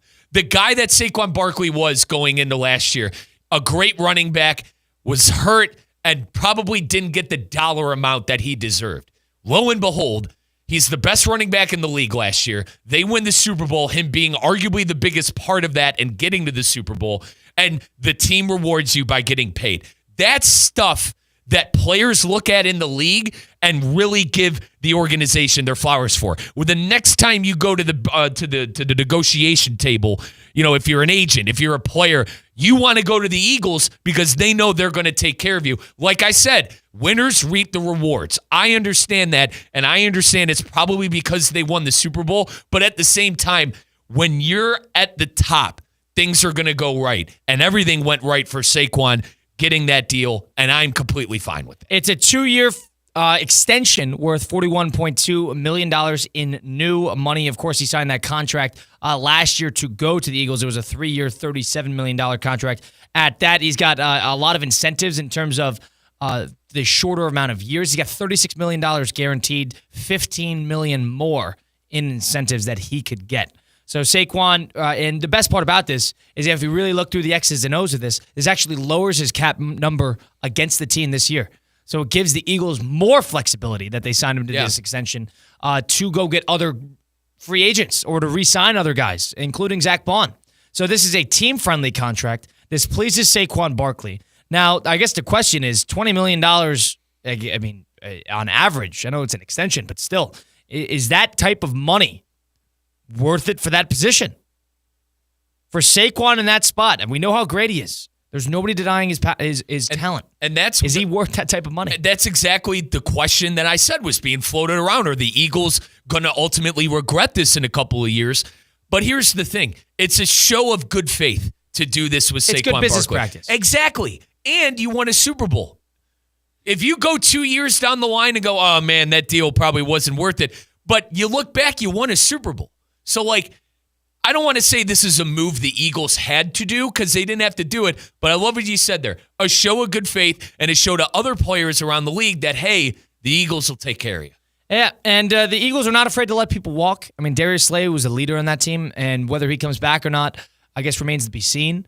But for them, they had to retool a little bit, and what everybody says, what Joe Burrow even alluded to on Radio Row in Super Bowl week, was he wanted the Bengals to be a little bit more like the Eagles, and they're very savvy with their money. Howie Roseman is very good at drafting, and he's very savvy with his money. He knows how to front-load contracts or back-load contracts, keeping things off the cap, knowing how to pay multiple guys, keeping guys in the building. It's a very valuable tool that general managers, I think, screw up more times than they get right. But to me, 20's a little heavy. 20's a little heavy. But I think the point that Mike really just brought up, the operation of good faith, the show of good faith. He might not be worth the money. He might not be worth the dollar count at the end of the day. But based on how good they were, based on how good they have been, and based on how good they probably will be next year, and the personality that he is to the locker room, it's almost like throw him the bone because it's almost like you're throwing a bone to the fans with it. Right, and it's a no-brainer. Realistically, it's a no-brainer, To extend him, no-brainer. The money's probably a little heavy. What are you going to do? Yeah. What are you going to do? Now, do you see teams it's a copycat league. Let's call it for what it is. Teams have been trying to reciprocate or to try to do whatever winning team does for a long time. I think the good team will start to take a bigger priority in the good running back in free agency or trading or something like that because it worked with the Ravens, it worked with the Packers, and it worked with the Eagles. They're going to start trusting the running back position again. And I forget who said it. I apologize. I'm shooting from the hip, but it was a famous broadcaster that nonetheless said there are trends in the NFL. The running back will be a trend that comes back again. Maybe the wide receiver won't be as important, but regardless, You saw, to Colin's point, Josh Jacobs, as much as, the Packers were pretty bad this year against He was the good most teams. important piece on the offense. Dude, if they had everyone playing like Josh Jacobs on that offense, they might have won the Super Bowl, okay? So you want more players like Josh Jacobs. You want more players like these running backs who are going to put in their time and put on for the badge and put on for the jersey. But one thing has to be abundantly clear about that position, though, is it's the complementary piece. It is the icing on the cake. It is not the foundation. That is the not foundation. A team. And to clarify, Kyle, the foundation is quarterback, head coach, and the lines. Yeah, offense, and then the line of scrimmage. That's and can I throw culture in there? Yeah, I'm talking about players, but I Yeah. understand the idea. But you need to that's the foundation. The cherry on top is a great running back. A great running back does nothing for a bad team. The perfect place to hit a good running back is like the third or fourth round. Well, the perfect place to get a free agent running back or trade for a running back is when you're already good. San Francisco 49ers made a point of that when they went and got Christian McCaffrey. Yep. When you're already good, the Ravens were already good. They didn't necessarily need to get Derrick Henry. They were the number one rushing team in the league. The and Eagles they got were already Derrick Henry. good. They didn't necessarily need to get a running back. Yeah, the Packers, already good, coming off a playoff win. Didn't necessarily need to get a running back. They had Aaron Jones sitting right there. But good teams capitalize to become great via the great running back. It is not the other way around. It is not a bad team can capitalize and become good because of a great running back. That does nothing for you. So I hopefully teams understand that it's the good team ready to become great that can utilize a good running back or a great running back that is comparatively to a bad team. It's almost like only a certain number of teams can utilize the great running back. Yep. And if you're going to be a running back on a bad team, it's waste. It is, and that's why a lot of the times you see running backs get franchise tagged. I mean, remember with Saquon with the Giants, I believe they tried tagging him. He threw a fit, and then they signed him to a one-year deal, and that's how he ended up in Philadelphia. So a lot of times when you're a good running back like that on a bad team, they're going to want to franchise tag you and pay you the number exactly the number at the position. I would assume is like $12 million, $13 million a year, $10 million a year. Depending on the kind of player you are, but that's what they do, and that's why teams utilize the tag specifically with that position. Don't overrate the position too much, but the good team can become great via the running back. The good team can utilize a great tight end like the running back. It's a complementary piece. It is not a foundational piece. That's why the Eagles can do it. That's why the Packers got away with it. That's why the Ravens got a lot better with Derrick Henry, because they're already good. It's not because they need to become good. It's a very important distinction that I think teams need to make abundantly clear when they look towards free agency. As free agency starts next week, it's Russo and Rizzo on ESPN 106.3. We roll on here, maybe looping Damian Perez a little bit to the conversation. Stick around for it. Russo and Rizzo, ESPN 106.3. Live from the Anajar and Levine Accident Attorney Studios. Anajar and Levine Accident Attorneys. Call 1-800-747-FREE. This is ESPN 106.3. Tired of being sidelined by a sports injury? Get back in the game with Baptist Health Orthopedic Care. Whether you're a professional athlete or even a weekend warrior, you can get back to doing what you love with our compassionate orthopedic team. Experience a new level of care and get back to your best. Welcome to being treated like a pro. Make an appointment today at baptisthealth.net/ortho or call 833-556-6764. Welcome to TGL presented by SoFi, golf's newest league. It's sharp and it's electric. How is it sharp? How is it electric? Good questions. Try this on for size. 2 hours of hammer dropping, overtime, forcing, playoffs on the line, golf. With 24 of the best players from the PGA Tour, split into 6 teams. Atlanta, Boston, Jupiter, LA, New York, and the Bay. This isn't your average Sunday pickup game. Tune in every week for TGL matches, only on ESPN. Keep up. It's golf.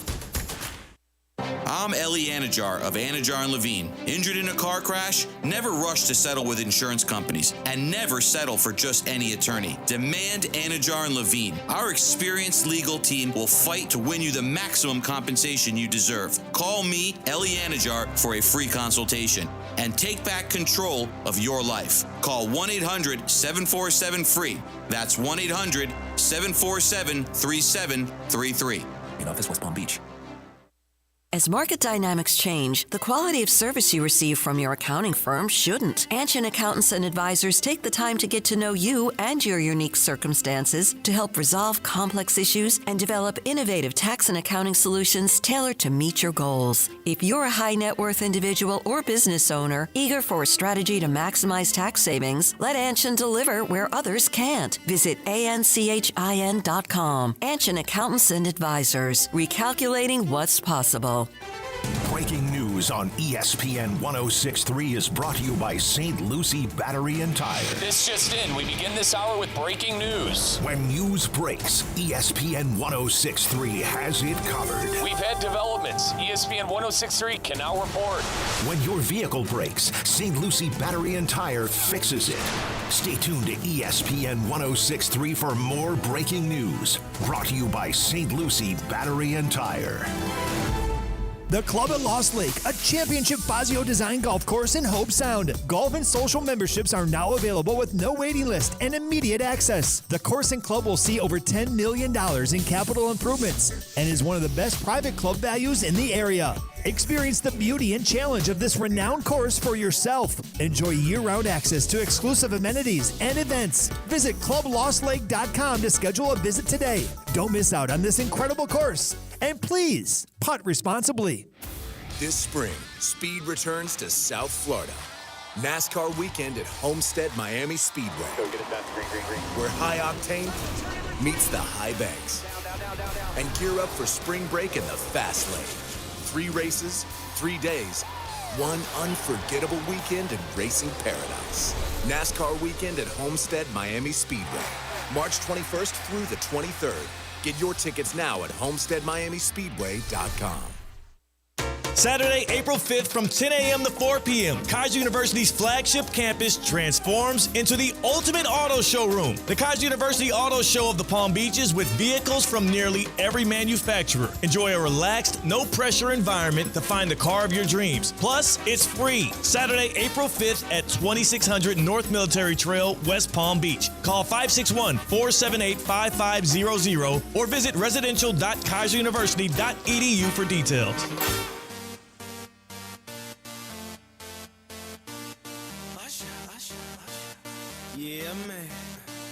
Let's get back to the Anajar and Levine Accident Attorney Studios. This is Russo and Rizzo on ESPN 106.3. Been a car accident, truck accident, suffered a slip and fall. My friends Mark Anajar and Glenn Levine over at Anajar and Levine Accident Attorneys, they're here to fight for you.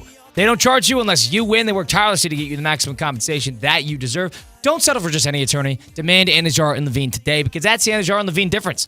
All it takes, pick up the phone. One phone call. Take back control of your life today. Don't wait. Call for that free consultation today. That's 1-800-747-FREE. That's 1-800-747-3733. Take back control now with Anajar and Levine. Colin Russo, Mike Rizzo, Damian Perez with you on Russo and Rizzo on ESPN 106.3. It's a bit, the precursor to free agency, the new league year. DK Metcalf and the Seattle Seahawks have been busy releasing Tyler Lockett, who is a tenured receiver for them, who's been there forever. And DK Metcalf, their other star receiver, has requested a trade officially. Get me out of here. Doesn't want to be there anymore, whether Jackson Smith-Njigba season or whatever it may be. He wants out, and he wants a new contract too. So I guess Seattle was not willing to pay for him, and he wants to be traded, quote, preferably to a contender. And then to a contender alongside a new contract. So another receiver now on the market. DK Metcalf, probably T. Higgins here pretty soon. Colin, he saw what Debo, happened to Debo. Debo's trade for a 5th-round pick. They're not going to take that. You get what I'm saying, though. He saw that a wide receiver got what they wanted, and I mentioned a copycat league. I mean, it's the position. It's the position right now. It's the diva position of the NFL. Who knows? Maybe he was sick of Geno Smith and what he did. Now, Geno last year, 4,300 yards. I mean, he threw for over 4,000 yards for the second time in a row.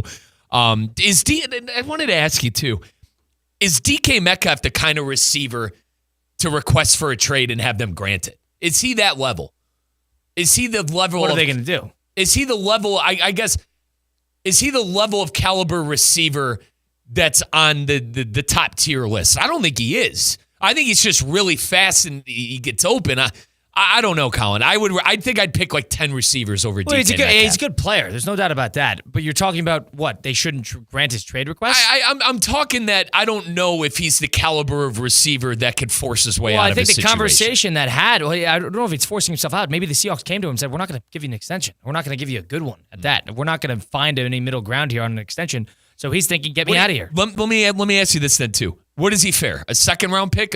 A third-round pick? I don't think it's Colin, I think it's a third-round, fourth-round pick. The Seattle Seahawks are ecstatic if they could get a second-round pick for that. I would say third makes sense, but I don't know have enough of the market because Devontae Adams is sitting right there, and you got and he's on a free, right? Yeah, and you got T. Higgins sitting right there as well. So if a contender is willing to make the move for him, whether it's the Green Bay Packers or something like that, DK Metcalf has been a good player, but somebody who has been a little inconsistent, a little unavailable.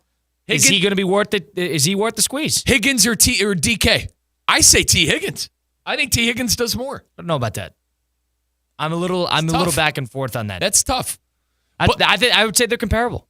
Yeah, you said is it Jackson? They're similar players too. Right. I think it is JSN season there. Yeah. So they have him sitting right there. They're like, we're not going to pay you. No, we're not going to pay you money. And then so whether he's I don't think he's forcing himself out. I think he's thinking, well, I want to stay young and get a long-term extension done before I pull a T. Higgins and 2 years down the drain because of the franchise tag. I'd rather get a long-term deal done to give him more longevity and the whole thing, better contracts. So that's what he's looking for. And I'm sure maybe parts of him wants to get out of Seattle. You want to know what could make sense would be Pittsburgh. They kind of need a receiver, Colin. They absolutely need a receiver. That was the worst part of their team. They need a receiver outside of Pickens. And, Pickens, a lot good of it player. was... It wasn't available in the postseason that much. I feel like a lot of it was health, to your point. And if you line he's up... a head case, too. He's nuts. Yeah, that's the point I was trying to make in a nice way. So if you pair up Higgins and... Pickens and DK, I think that could be pretty good. Now you need a quarterback. Two guys with short tempers. Let's put it that way. You need a quarterback though, right? That would make sense. The Packers is the one that screams to me in terms of a team that needs a receiver. Well, yeah, you just heard Josh Jacobs say they don't have a 1A receiver on the but team. they could use a boost. Whether that's Devontae Adams wanting to make a return there, I think that probably makes the most sense. Is getting Devontae Adams back in the green and gold. In the green and gold. That's juicy. Would be a bad idea. That's juicy. I don't know if he'd do it, but it would be a bad idea. Would he go play with Jordan Love and put his ego aside? Well, the fan base loves him there. He'd be welcomed back in a second. He would, and he had a lot of success there. So and it doesn't cost a draft pick. It'd be a little expensive. He's a little old. He's not necessarily a guy in the prime of his career like DK. Yeah, I don't think that's a bad option. No, it's not. I think that probably. I think you just talked me into that happening because everywhere I look in the NFL, where else would he go? You shot down my Bill argument as I listened back yesterday. Carolina could use a receiver. Are they dude? I mean, what Adam Thielen last year? Colin? Yeah, they could use a receiver. And Ligeti, the guy who blew the game against the Eagles. That, and then who was the former Steeler receiver, the Mid-American Conference player, Deontay Johnson? They dropped him, and then he went to the Ravens. That's my point. But yeah, they need a receiver, so that wouldn't be a bad one. They have the assets to do that. They need They need to put it. Listen, if they're going to trot Bryce Young back out there, do some due diligence this time around. No. Yeah, and they played well last year. I mean, Xavier Ligeti, that rookie, the kid who cost he cost him the Philadelphia game. They had the ball to win the game on the final drive, and he had the ball in his hands at the 5-yard line. He dropped it. He was big for me a couple weeks in fantasy, Kyle. I know, but he blew the game against the Eagles. They had a chance to beat the Eagles, and they had a chance to beat the Chiefs. They let him off the hook. That team was underrated. But, that would make sense. So whether DK Metcalf gets granted this trade request, whether it's brought to a contender, I think it's all thrown around. How about Kansas City? Are they in the? They're the ones who popularized. We don't need the big receiver. Well, guess what? You think they needed a receiver on that third and whatever when Stonehands... They're not going to give a big contract to that. They're going to keep figuring it out in the rookies. Colin, the play that sticks out to me, and I'm not saying they lost the game because of this, so don't take it like that, but it was a momentum thing. When DeAndre Hopkins dropped that for sure wide... If you're worried about somebody dropping a pass, don't pick up DK Metcalf. I mean... That is not your guy. All right. But we mentioned Devontae Adams and other receivers. Yeah. They need a receiver, man. I think they're in denial. They're not going to pay top money for that. They popularized. Can I bring the Chiefs popularized? We don't need to pay the top money for the receiver. Well, let's circle back around to this because there's a disgruntled wide receiver right here in Miami that I've brought up to you a couple of times now. Can we popularize Tyreek Hill back to Kansas City? He's not. Can we get that going? He's not on his way out yet. Apparently, things are all happy and good there. But until he changes his mind tomorrow. I mean, that's the kind of player he is, right? I guess. I don't really know how I view Tyreek. The way I view the Dolphins here is they got too much money a bit front loaded into a couple skill positions offensively. They're a mess. Can I say that? They're a mess. They're terrible. And I don't like I think it starts with the coach. I think it starts with the general manager. And they didn't get rid of. They're running it back with a team that did a whole lot of nothing and a quarterback that can't stay on the field. I think they're in denial that this thing is still going to work. That's the worst place to be in the NFL. If there's a receiver to go get though that's available, who is that one to you? For right now, I know I shot down Devontae Adams. I know I kind of said I don't think DK is worth the squeeze. If I had to choose between DK and Devontae, I probably would go. T. Higgins is there too. Let's assume he's there. But are the Bengals going to match? Are they going to match anything that is? Or do we buy the Bengals when they say they're trying to? I would have a hard time seeing the Bengals match a big contract. Like I want to give the Bengals the benefit of the doubt that they are going to match whatever is there. If T. Higgins is play, I think it's T. Higgins. Now, T. Higgins has played 12 games 2 years in a row. He's played 24 games 2 years in a row. I think there's an injury history there with DK as well. Devontae Adams probably is the most consistent when it comes to being on a football field. I just don't know if Father Time is catching up with him. I'd go T. Higgins. Out of those three you gave me, I'd go T. Higgins. But I still think the Bengals in some way, somehow, work out a way just because they want to keep Joe Burrow happy. Now, that was 2 days. You have to give up a whole lot to get T. That's the idea. Exactly. That was 2 days ago show when we talked about why they're doing this. I think it's the perfect time to get rid of Higgins and to go your separate ways because I don't think either the player and the team want the same thing from each other. I think it's time to go. But I'd probably go with Higgins if you gave me those. If you could get DK for a 3rd round pick, 4th round pick, I would do it tomorrow. And now, this is not me saying he's the best player of all time, but in terms of the value, if you're a contender looking to take a substantial step forward, DK he's a good player. He's not a great player, but he's a good player. Little inconsistent. He's erratic. He's a bit of a head case, but he's somebody who's ultra physical. He's not great with the contested catch, but he's otherworldly athlete.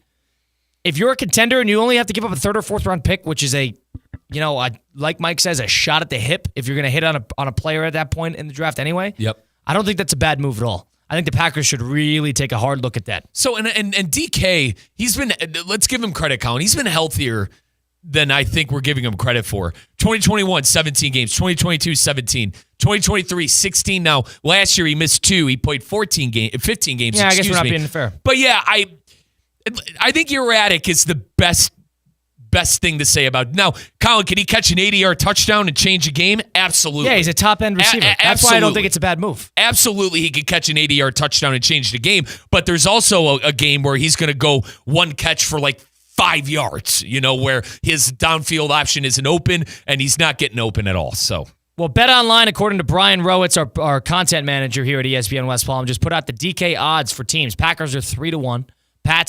Patriots are 5-1. Talk about a team that needs a receiver. Raiders and the Steelers are both 7-1. Chargers 8-1. Cowboys 10-1. Chargers would be another one too. That's not a Harbaugh type player, but I could totally see it. Can I ask you about the Pats?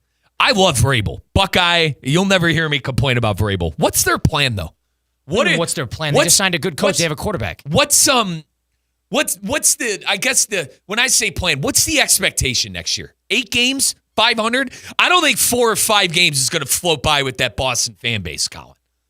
So what are you saying? Then what I'm saying is they have the quarterback figured out. They have the head coach figured out. What I'm saying is I think it's time for the Patriots to do something post Tom Brady and Bill. Well, they have $120 million in cap. You don't think they're going to do anything? I hope they spend. Well, they will spend. They have $120 million. Actually, I hope they spend. I personally hope the Patriots are never good again, but you get the point. Like, I think that with New England, that fan base, I think, is ready to win. I think that fan base is ready to look forward to something special. To this point, would you call the Patriots offseason a positive or a negative? Well, it's a positive because you got the coach. You're sold on May? And this isn't me saying May's not a good quarterback, so please don't turn that in. Here we go. Don't turn it into that. I'm asking you think Drake May's the real deal. I still need to see more.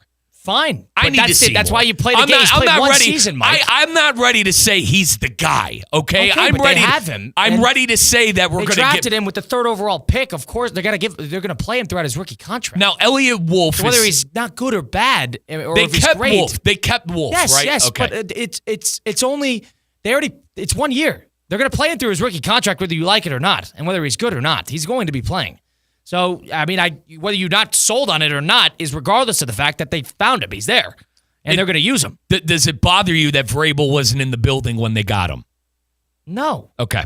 No. Because a lot of times we see these guys aren't on the same page, and Vrabel's no QB whisperer. That's not who he is. No, he's not. And the team in Tennessee ran the hell out of the ball with Derrick Henry, and they were able to win with Tannehill. I'm not worried about that. I understand that. What are you so worried about the Patriots? They're in a great position right now. That's the best position in the league at the moment. In terms of a growth. Talk about the Raiders. Yeah, they got a lot of money too.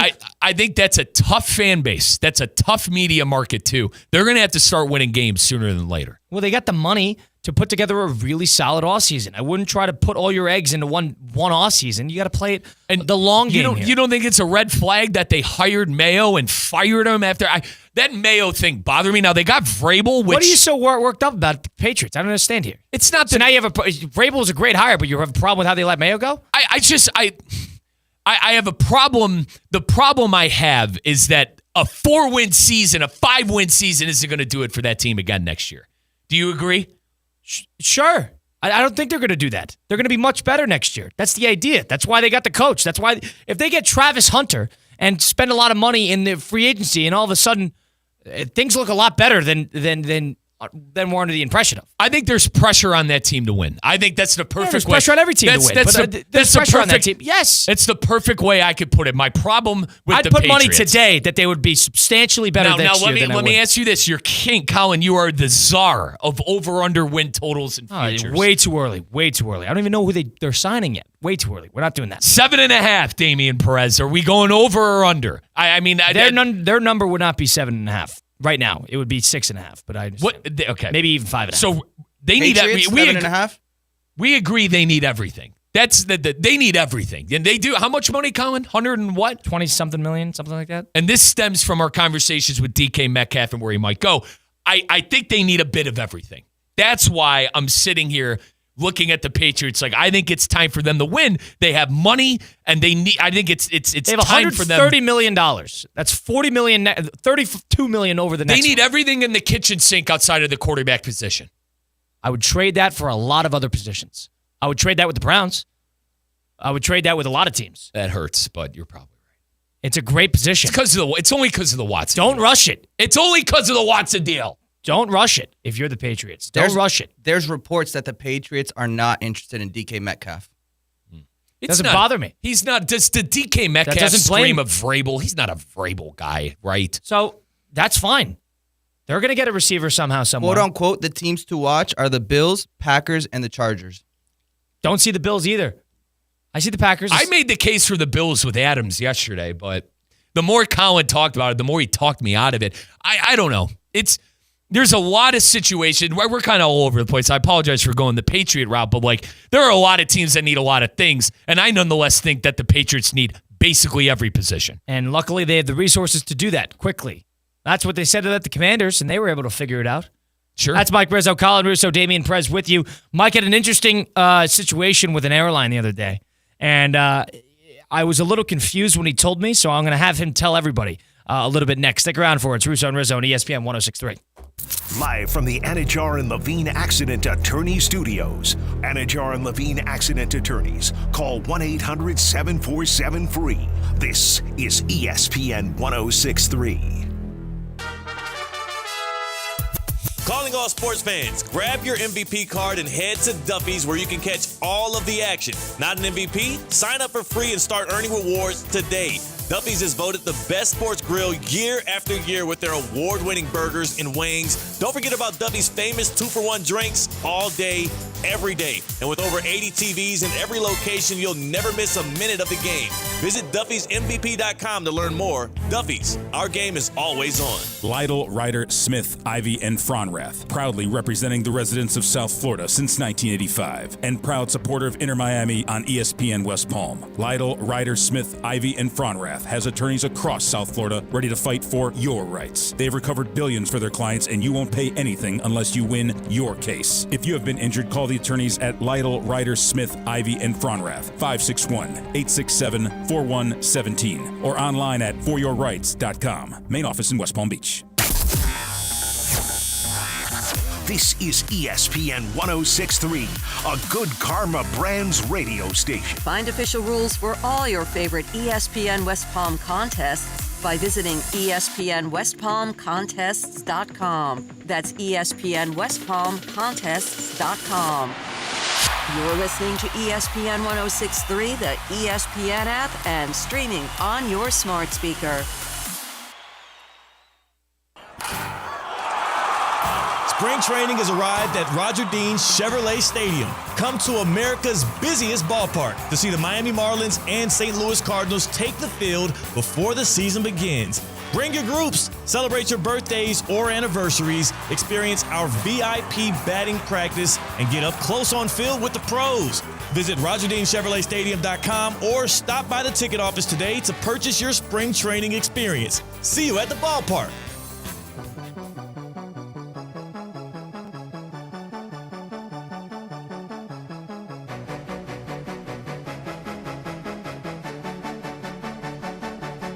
Let's get back to the Anajar and Levine Accident Attorney Studios. This is Russo and Rizzo on ESPN 106.3. It's about baseball season because West Palm Beach is the place to be for spring training in Palm Beach County in the Treasure Coast area. There is no shortage of weather.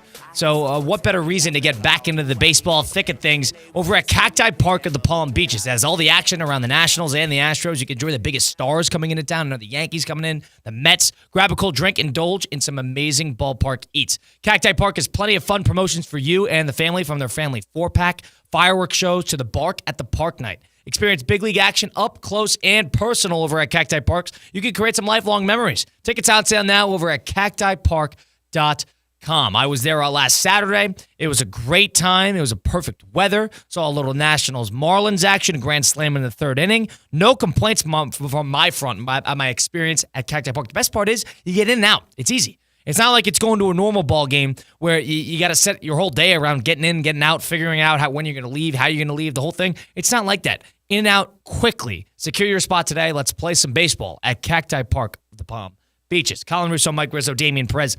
Damian, how you doing today, my friend? You good? Doing great. All right. Loving this weather. Hang on. Now, Mike was trying to explain this airline situation to me, and I had no idea what the hell was going on. Mike, have you take the floor I'm here? always down for a Mike story. So to open up the curtain a little bit, and by the way, Damian Perez, congratulations to Liverpool today. They did not deserve that draw in the Champions. Did not deserve that result in Champions League, but ultimately they won. So fair play to you. Now to the airlines. So I have a wedding. Shout out one of my good buddies, Mikey Davis. He's getting married. He's got him and Michelle. It's going to be a wonderful time. And I bought my flights, right? Where is it? It's at the Intercontinental in Chicago. So what room? All right, go ahead. I'm sorry, I'm giving you trouble. No, it's okay. So I booked the hotel room. Great. They had a promo code for the days where they're great. It was cheap. It was cheapish. You know what I mean? I even got an extra bed at no cost. So like just in case if a buddy is struggling or doesn't have anywhere to go, I got an extra bed. All right. So okay. I thought ahead on that. I got the flight there, no problem. Correct date. I'm going to actually do so that Friday, I'm flying out, and I'm going to do the show from our Chicago studios with Good Karma Brands. So I'm going to do the show in Chicago on Friday. Perfect. Amazing. Here comes the problem. I booked to go home Sunday, and I had receipts that said I booked to go home Sunday. I look at my No Names Please airline app, and it's the day after now. Protecting the airlines. I am. I'm not. Listen, guys. We're not going to put you in a no-fly list. I want endorsements. I'm not trying to ruin potential partners. I'm not trying to ruin potential partners. What is United going to run in here? No, or American Airlines going to run in here? Hey, guys. We'll keep it at no names, please, Russo Airlines. and Rizzo presented by, Southwest. Damien, they changed the date on me. I booked the 6th. I look and it's the 7th. I call. I go, what's the problem? I'm like, I have receipts. They're like, oh, nothing you can do. You didn't purchase the insurance. So, number one, couple of things here. Number one, I'll never purchase a flight without the $20 you could change your flight thing ever again. At the time, I finally paid off a credit card that I was trying to pay off for a long time. I was in the money saving mode. I'm like, all right, I'm not going to pay the extra 40, whatever the hell dollars it was for the thing, for the insurance. So they didn't offer you a refund. No, they said I had to get another flight. Did you book directly? Ridiculous. You booked directly from this airline, The problem is I booked through a third party. I booked through a third party. That's where you get burned. And something must Good have. question. Yeah, it is.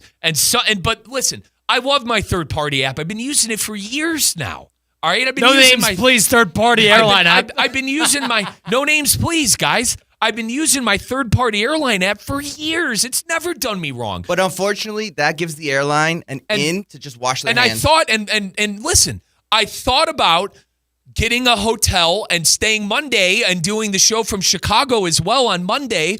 But it would be fly first thing out Monday morning. It would be more, unless I'm staying at a rat's nest, it would be more money to be at a pretty good hotel room than just to get a new flight. So I bought a new flight. I got 2 flights. If anyone needs a flight and a seat flying out of Chicago on Monday, the 7th of April, I'm your guy. So you booked it. You're positive. You booked it Positive. on the Sunday. Positive. I told you I had receipts. And like American came up with like a glitch in the system between the no names, please. They said it was a glitch in the system, or they said they moved the flight? A no names. Because they can move the flight. They're saying something happened with the third party. It was the third party's fault. And whatever. And American. So the third party booked you for the next day. I think so. Did you try reaching out to them? I did, but they told me when I reached out to them, they told me American no names, please has a strict policy. Good job there. NDAs. They have a strict policy of all the things have to go through them. The third party app couldn't do anything with this specific airline, so I had to buy a whole new flight for like $150. But I'm confused. So who screwed up here? Sounds like you got bullied. Did the third party screw up, or did American screw up? I think it was. I screwed up for not keeping close attention and checking my flight daily.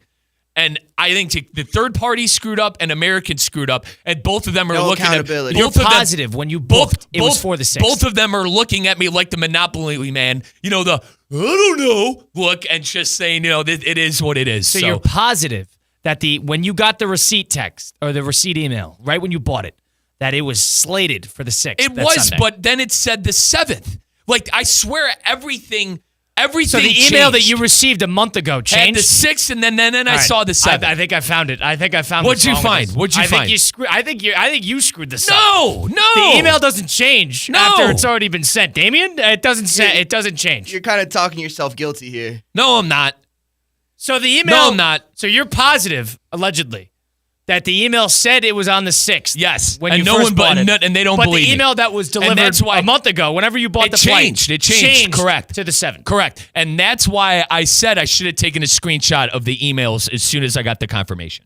So this is he said, she said. And now I'm a crazy. I wouldn't give you a refund either. And now I'm a crazy man. And now I'm a crazy man. Hold on. If I was working for the airline, I don't know if I'd give you a refund either. But here's the thing. Too many loose ends. Do you want to know what's complete? Is that American couldn't do anything to help me change my flight because I didn't purchase the ridiculous whatever the hell amount it was for flight insurance. Flight insurance is not a lot of money. What in the living, why do I need $15? Why the hell do I need flight insurance? It was $40 for by this, the way. Mike. What do you mean? It was $40. They could go to hell. All right. So I had to pay, out of pocket to fix my flight. Colin, they think I'm a crazy man. I promise you. I booked that flight for the 6th. But what do you mean the glitch in the system? It was a glitch in the system. What was a glitch? They said it was I don't understand what that means, Mike. What is a glitch in the system? Third party's fault? I don't know. Glitch in the system, buddy. Coincidence, man. A coincidence? What screwed? We don't even know what screwed up here. Did the Americans screw up? Did the third party screw up? Did you screw up? Did all you read three the of you email screw up? wrong? All three screwed up. I think you booked this for Monday, No. not thinking it was Sunday. Nope. No, I'm not. Damien? I don't know. I think Damien's on my team here, I'm too. stuck at that email. You kind of went back and The email forward. doesn't change, I don't think. I don't think It they can do changed. that. Unless it's a live link, there's no way that email They will changed change. the email, man. They changed it. And gotta then be now I had to book a whole new flight. Ridiculous. Did you get insurance? And now the flight there wants me. The other no names please flight that I'm flying there, they got a ridiculous bag system that I forgot about. One of the worst and the biggest scams. You're checking a bag? It's a weekend. Just don't bring a bag. Don't check a bag. Colin. I know what airline you're talking about. One of the biggest scams. And I agree. That is a scam. Scam. It's the only one, too. Scammers. Then just pack a bag. Pack a backpack. No. I'd call him there for 3 nights. Can't rent. I guess you're just bringing a suit. I mean, I don't know. There for 3 nights. They screwed me, 3 partner. nights. I'm telling you, mate, they did a number on me. Get a duffel bag. Put it above the seat. They did a number on me. I don't appreciate being made a fool. I don't. Hold on, Classic. Mike. They punked you. They punked me. I don't think this good is... word. Punked. Go get started today on the Hard Rock Bet app. Go download it on the Google Play Store, Apple App Store, hardrock.bet online to get started today.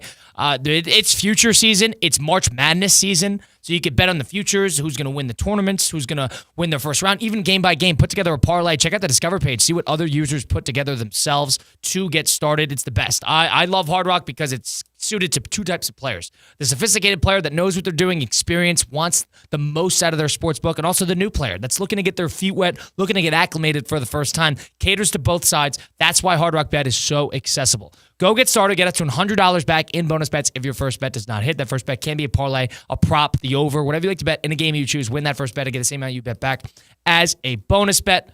Try it now. Offered by the Seminole Tribe of Florida. Must be 21 plus and physically present in Florida. The wager terms and conditions apply. Concerned by gambling? Call 1-888-ADMIT-IT. I think you screwed this up, Mike.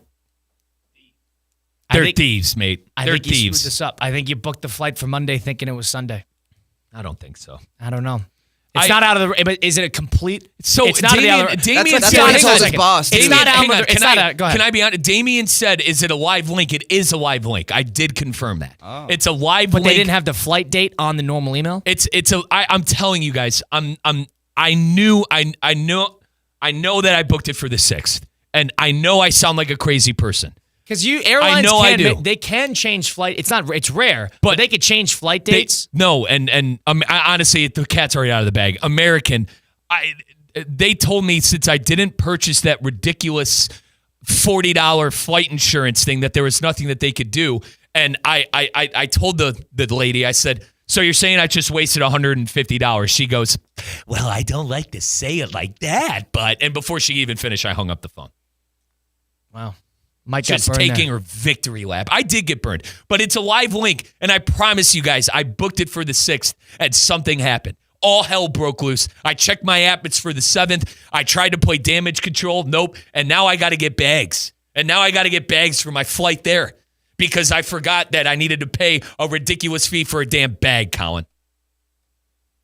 F45, it's the place to be. Led by top-rated coaches, their classes blend strength, cardio, high-intensity training to burn fat, build muscle, boost endurance, just 45 minutes. They're offering an exclusive lifetime membership after your first class. Why are you going to like F45? It's got rapid results. You can burn up to 750-plus calories per session. Build strength, see real progress with their science-backed training.